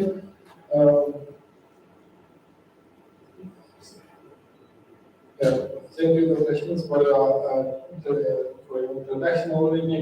As you already mentioned, we have done this project with the support of BMF in the frame of Client 2 funding likeness. And then we are glad to present some opportunities with you. I have to fit in 10 minutes and try to go into short issues. The most important issue to consider why we took this topic, why we take the topic of index insurance or agricultural insurance in overall. As my colleagues before me, Dr. Afur and Professor Godra has already indicated the existing problems, especially with the drought, and then it's going to intensify in the future. And then we have to create coping capacities. How we can contribute there. Indian agricultural insurance is one possible option.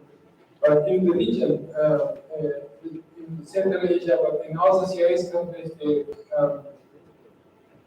agricultural insurance wasn't to be in the past as a risk coping strategy, or it support work, it gives a lot of funds from the government, like if they subsidize it, or it's like made a mandatory in these cases, and therefore under these cases work. But it wasn't to be used to be a market-based product. And a more potential solution to this problem would be there are also in other problems like the insurance companies don't trust the farmers, and the farmers don't trust the insurance companies, and then there is a mistrust between them, and the product price is very expensive, and therefore it's not developing. And an index-based insurance would be one potential solution in this case. What's index-based insurance? In the index-based insurance, instead of insurance company come and check the field, and then makes the inspection, and then writes down if it's a loss or not. You take one index. It should be rainfall or temperature or kind of a satellite-based index. And then we have to have this project. In this project, we have because it wasn't in the stage we have established, there are no many initiatives in the region. We were kind of the first one who started with these initiatives. And then therefore we have to cover all these issues. We have to design the product, and then we have to investigate the demand, as well as we want to test it in the reality. We did some kind of pilot implementation activities with our partners. And then with our partners, we had many partners. We had partners from insurance companies like Russian Insurance in Uzbekistan, European Insurance in Kyrgyzstan, as well as we had partners from Germany, the insurance company, Hungary, because the index products, insurance products, we have find scientifically suitable, also should be suitable to our business partners, because they will be dealing with this issue, and at the same time to have it market based and try to make it without subsidies, because I already indicated before that the subsidies has created a lot of problems in the region, and about a lot of lobbying power in this global market mechanisms. Before we did the project, of course, here is a nice slide from my colleague here, Mr. Lena Kuhn, who is working with me, and we had a first have a like kind of investigated the projects worldwide and what's exist up to now, this kind of problems we have to know, and then we kind of a nice database and try to have like kind of success, which kind of projects in the past were successful, and which kind of projects were not successful, as well as what we could contribute there, what we have to pay into attention. And therefore, we have made a good experience there before we started, and we know exactly where we have to go, which we have to take into account. And then having the experience with those international, then we started our own project, our own activities. The first important issue for us was to have some kind of reliable index. We discussing with some usage of potential weather station. It was very difficult to get weather station data. Even we obtained this weather station data. So as you can see in this map, they are located very far from each other, and my colleagues also before indicated. And then we were like using a freely available data. I don't go over too much of details, and then we have some experiences with like different vegetation index, like because if you have vegetation index, if you are drought, you can see here that you have like kind of very yellow place. If you have a good, we tried it, and we also tried it for wheat and also cotton, and try to see that we have to work some of our own adjustments in order to make it suitable to farmers. And then after identifying some suitable indices, we want to learn the opinion of farmers, because what will they say about these indexes, and if they are going to buy these indexes. And therefore, we make some kind of so-called field experiments, like we experiment with the farmers in a real life conditions, that how do they take, how do they conduct their decision making. We play some kind of insurance games with them, decision making games, and try to understand. With this one, we also contribute, make some kind of capacity building them to try to learn, try to teach them, as well as try to learn their problems, as well as we try to make afterwards farm surveys in order to get their feedback. What we investigate is that like kind of one of the large problems. The farmers say, okay, it's interesting, I will buy, but I don't have money to buy it. It's a common problem, but they say that if you combine it with some kind of credits, then we will be willing to pay you if it's a high, if it's a market-based product, we will buy it, but if it's common with credit, because the marginal gain I get with the credit, it's enough to cover the cost of the insurance. Another issue we look at like kind of a behavior of the farmers, that they establish a trust if they like kind of observe that their peers, their neighbors behave, and therefore we develop some kind of recommendations how we can deal under this project. And having created a product, having investigated the demand, we were able to make a kind of piloting and try to implement it in real life conditions. In 2019, we did it in Uzbekistan in a micro scale, and then later on in 2020, we did it in a larger scale in Mongolia. In 2020, in Mongolia, we have reached a lot of farmers, like 387 farmers have purchased the index product we have developed with our partners in Mongolia. I mean, created index, and then the Mongolian array was implementing it. And you can see that in some regions, up to 30% of the farmers have been investigated. And overall, if you look at our activities, I try to organize in 1 minute now. We usually kind of they have negative experience and they are more trust, and therefore we have to be very careful, try to have the capacity building visit, and therefore small scale piloting activities will help very much to learn their needs and adjust it to what we can for. In the project, we also have, beyond these outputs, we also have some kind of practical outputs. So we have developed, because our experience show is that really a lot of problems to reach these farmers, and then the digitalization of the risk management, digitalization of the insurance purchases help them, and therefore we have developed this farm tools application which can help them to purchase things. And another issue is mainly not only farmers but also like economists who don't have the data to get the data from online. We have developed this desktop tool that they can use easily. Also, we were testing like kind of possibility to test some of our indices with more close images, and then therefore we were using some drones to test some applicabilities of our indexes to do some indices, and then we are now cooperating with our partners in order to deliver the project achievements. Thank you for your attention.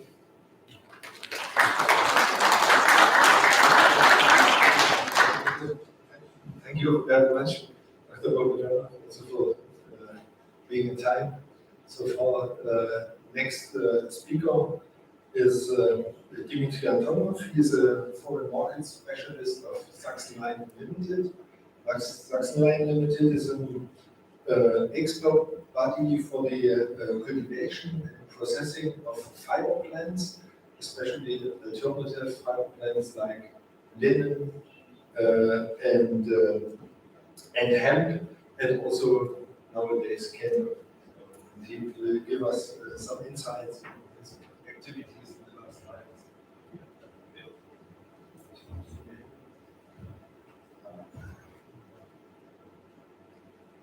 Guten Tag, meine Damen und Herren, добрый день, дамы и господа. Я Дмитрий Антонов. Представляю здесь вам наш союз Саксенлайн, что означает саксонский лен. Являюсь руководителем проектов международных, отвечаю за международные деловые отношения. Хотел бы вам сделать небольшой обзор того, как мы работаем в Центральной Азии, какие темы разрабатываем и какие преимущества могут получить наши партнеры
be reduced, this can be reduced with minimum or with zero tillage when the organic residues are laid on the soil. It's the same like with wind erosion. With organic carbon, here we found something interesting. Obviously, in these soils, which are very rich in clay, in Kazakhstan, there's not much of a decline in the organic carbon contents when the soil is subjected under aerial irrigation. But what could be seen is that a particular fraction is declining, and this is the active carbon, which is here within aggregates, which is also producing aggregates and increasing the aggregate stability. So we have to increase this active carbon, and again, this can be increased with zero or with minimum tillage, and then we have also a reduced wind and water erosion. Many soils, in Kazakhstan, they are subjected to low fertilization, to no fertilization, or to wrong fertilization, like just nitrogen, but nothing else. But fertilization is not only necessary to improve the yield, to increase the yield, to secure the yield, but also there is a wide relation between fertilization and organic carbon storage. We carried out a meta-analysis of a PhD student who just finished his PhD within the project, and he could identify that up to 40%, if you have mineral and organic fertilization, the organic carbon contents can be improved. And this is due to a higher carbon use efficiency. Before we were learning about water use efficiency, but we have also something like carbon use efficiency. And this can be also increased by proper fertilization management. Coming to the water, so we were working with large weighable lysimeters so that we could identify all the water fluxes. And what we could find out is that dew also in dryland is an important water flux, important water input. No-till agricultural land is providing better water availability than, for example, steppe soil.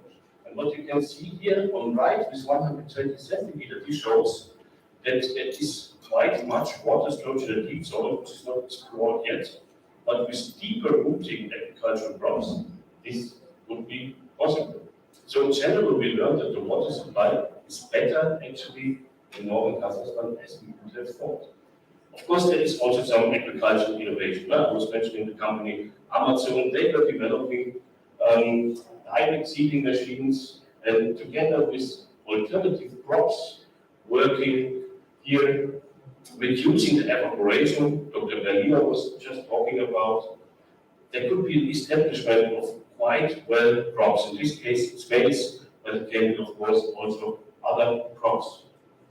And all these experiments are done also not only with research institutes, but on site with the farmers. So the farmers are really very important partners. Here, another high technology using one-pass seeding and fertilization technology. The advantage is that the seed and the fertilizer is just displayed at the right side, at the right distance, and with the liquid fertilization, it can be also mixed however it's wanted. The nutrients can be adjusted to the demand of the soil.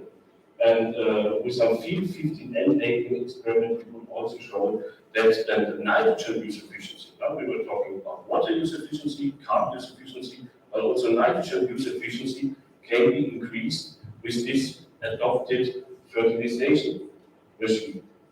Yeah, coming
information and digitalization is very, very important. And here, as I said, hyperspectral analysis at, for example, polygons, comparing them, ground truthing data, measured data with model data would be very important. And I'm very convinced that such a network would have also high economic relevance because it will lead to higher yield with reduced input and the avoidance of detrimental effects of soil degradation. And what I was not talking about, this would be another topic, is the whole issue of carbon trading. But also here we would need data in space. Okay, this was my run over northern Kazakhstan. Thank you very much.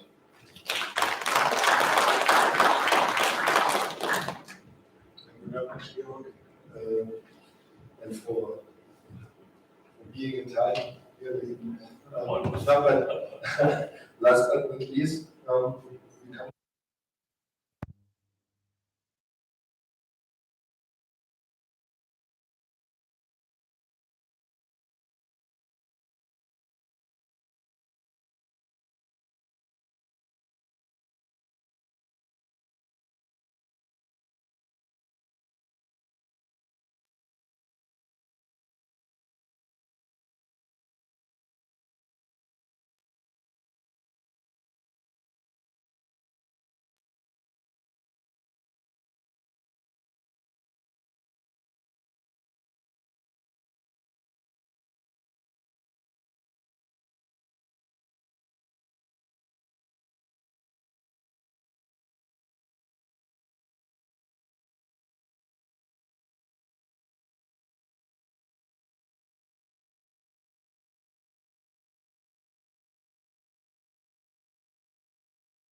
So when the rainfall falls, most of it will infiltrate the soil and recharge the groundwater resources.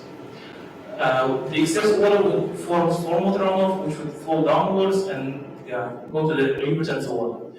But when you have the highly urbanized catchment, due to impediments,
to increase the cross-seasonal water availability using web-based simulation tools. So I will talk about this SUDS, the Sustainable Urban Drainage Systems. So what they are, these are landscape elements, let's say, which mimic the natural conditions and which have a higher capacity to infiltrate the soil or to retain the soil. And here you can see some examples from the China. So this could be like infiltration trenches, permeable pavements, swales, and so on. And now shortly about the MAR. Managed aquifer recharge are technical and nature-based interventions which are used to store different types of water in the aquifers and subsequently use this water for industrial, domestic, agricultural purposes. And here there are some examples, MAR schemes, which have been used in the world. So the main idea of MAR and also for SUDS is, let's say, when there's an excess of water available, to store the water and to use this water later on when there is a water shortage. As I said, our study area is in the city Astana, and especially it's on the left bank of the Sula River. And there were several, maybe you're wondering why we chose this place and so on. So here you can see these two images, satellite images, which are 3.5 years apart. And as the images demonstrate, there's a big difference between them, and especially to be specific, in terms of the area covered by the water bodies. So even though there is only 3.5 years apart, there is a significant decrease in the water bodies, especially there used to be a wetland area or lake systems called small coal, which have been, let's say, which are being replaced by urban infrastructure by the decision of the local officials. So this area is under the influence of different factors such as the urbanization, the influence from the lakes itself, the spring storm, and so on. So this is a very interesting case in terms of for conducting research. Secondly, this area is not fully developed yet, so which means it is possible to integrate or to propose our solutions for city planning, which is would be a very nice thing to do. As I said, there is an existing natural drainage systems. Those are wetlands and lakes, which can be used for better management of the water resource of the city. And this place has a very rapidly changing hydrologic and hydrogeologic conditions, which makes it very interesting to conduct this study here, because such things have not been done, and the assessment of the different factors makes it an interesting research area. It is also an interesting case because, as I said, this is not developed, this area is not developed, but it is going to be developed. So by simulating different city development options, it will be possible to assess the influence of these development options on the local water balance and water supply system. We believe that the integration of SUDS and NAR schemes into the city planning might bring some benefits to the Astana city, such as it will enhance city's flood mitigation capacity by increasing the infiltration and retention processes. It would increase cities' resilience to seasonal water shortages in periods of less rainfall through subsurface water storage. Thirdly, it will minimize the impact of climate change by diversifying the available water resources. for domestic and industrial supply. And the last one, it will contribute to integrated water resource management based on modern and smart approaches. And this was a very fast and short introduction to the Teresa project. And if you have any interest, here are the main contacts of our project coordinators for each sub-project B and sub-project A. And if you would like to know more, and if you would like to collaborate, we'll be happy to share you this more information. Thank you very much for your attention. Thank you very much, Robert Mundas. So we come or came to the end of this session. I think first of all, I have to thank you all the speakers and want to give you some information about the proceeding. So we will have a short coffee break for 20 minutes in the room like yesterday, and then we will start the panel discussion organized by Experiment. Yeah? So, okay.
Brexit.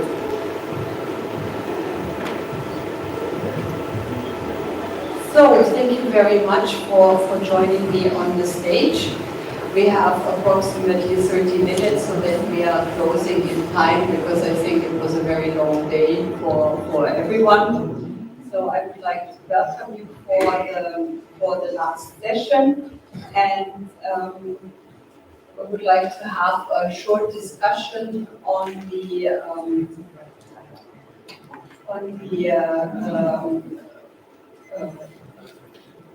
lectures and information that we have received, and would like to look at climate change adaptation and possibilities through technologies, through the projects that are currently implemented in Central Asia. And my first question would actually go to Mr. Sharipov on my left side, a representative of the Ministry of Agriculture of the Republic of Kazakhstan. And Mr. Sharipov, I would like to know from you, for the audience here, what are the most important measures that the Kazakh Ministry of Agriculture is doing to adapt to climate change in Kazakhstan? What are the lighthouse projects, lighthouse ideas that you think can also be duplicated in other Central Asian countries?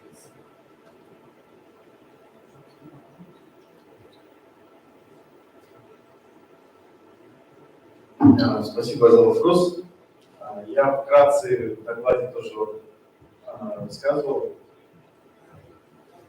В этих министерствах сельского хозяйства находится несколько вопросов, касающихся управления климатом в сельском хозяйстве. Это управление водными ресурсами, один из самых важных, и управление земельными ресурсами.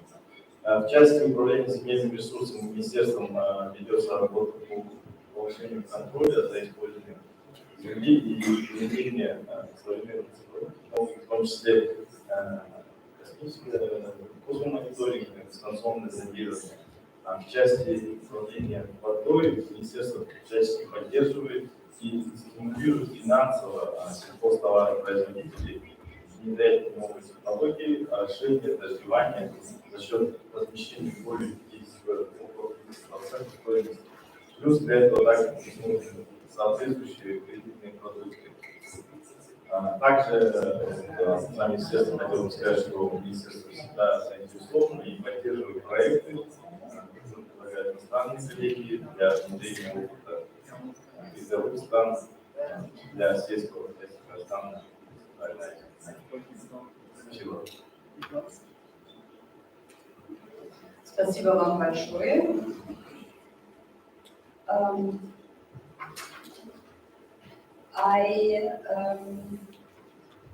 My next question would actually go to our colleague from Uzbekistan, and in this sense, you mentioned the context between innovation, climate change, and water, and what are actually the approaches in Uzbekistan to bring science and business together to develop green innovations in Uzbekistan? Are you looking at it from the perspective like Kazakhstan, or you have some other additional innovative ideas?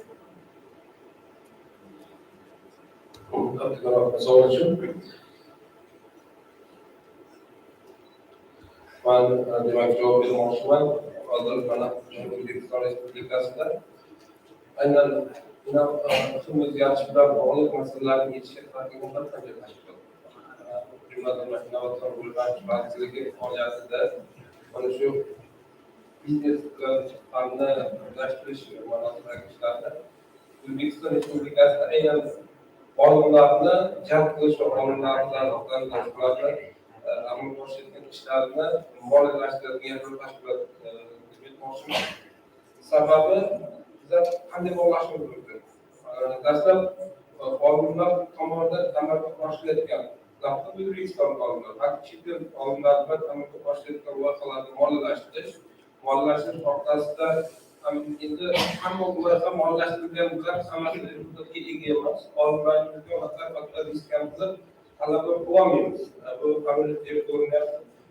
Oddiy bir misolda aytishim mumkin. Misol uchun Qoraqalpog'iston Respublikasi bo'yidagi inqiroz agar bu konstitutsion tasvirlar taqdirlagan tasvirlar amalga oshirilgan bo'lsa, mablag' bilan bog'liq bo'lganda biz amalga o'sha mablag' tikib o'sha ekologik taloqatni olib olgan bo'ladi. Boshqa masalalarni mablag' bilan hal qilish mumkin, lekin aynan ekologiya bilan bog'liq bo'lgan, tabiiy ofatlar bilan bog'liq bo'lgan masalalarni mablag' bilan yana ulardan boshqa qo'llanmaslik uchun shuni qayerlarga kelib chiqadi. Bizlar hozir mana shu ekologik muammolarni oldini olish masalalariga o'zgarishni yumshatirish masalasida chet el olimlar bilan ishlarni amalga oshiramiz. Ya'ni fan bilan biznesni birlashtirish. Ba'zilik, ya'ni olimlarni ilmiy ishlarni rivojlantirishni o'rnatilgan mablag' natijasida olimlar amalga oshirgan rezultatga ega bo'lgan ishlarini keyin tijoratlashtirish orqali beradi. Bundan tashqari biz kichik miqyosdagi startap loyihalar, innovatsion loyihalar, ilmiy loyihalar orqali mana shu sohadagi iqlim o'zgarishdagi ekologik o'zgarishlardagi yutuqlarni birma-bir ortishni moliyalashtirib olamiz. Maqsad ekologik holatlardagi salbiy ta'sirni yumshatish.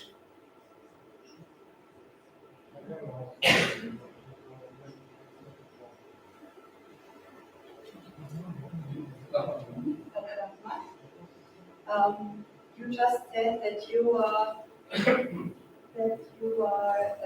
financing startups. Would you have an example for us for a startup that is working in the context of climate change adaptation, agriculture, or green technologies?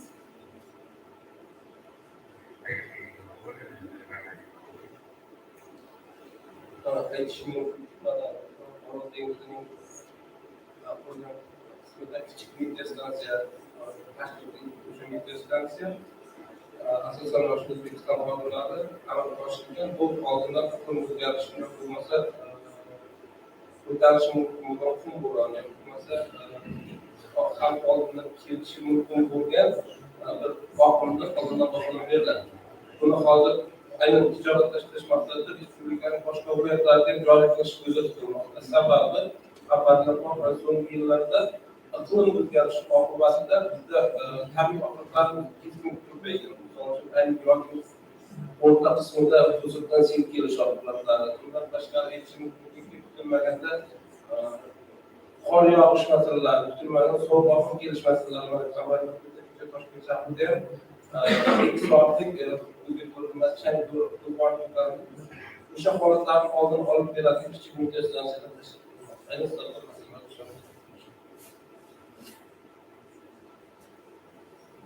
Spasiba, Rahman. You just mentioned one keyword, and that is disaster and disaster risk reduction. And one of the disasters that we are now facing with increasing climate change is droughts.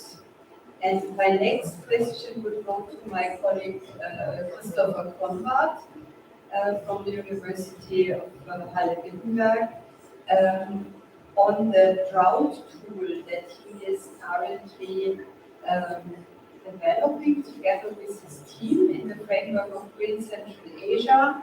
And I would like to hear from him a little bit of description of how the Central Asian partners reacted to it, and what are the hopes that this tool can do for the informed political dialogue that we are doing in Central Asia?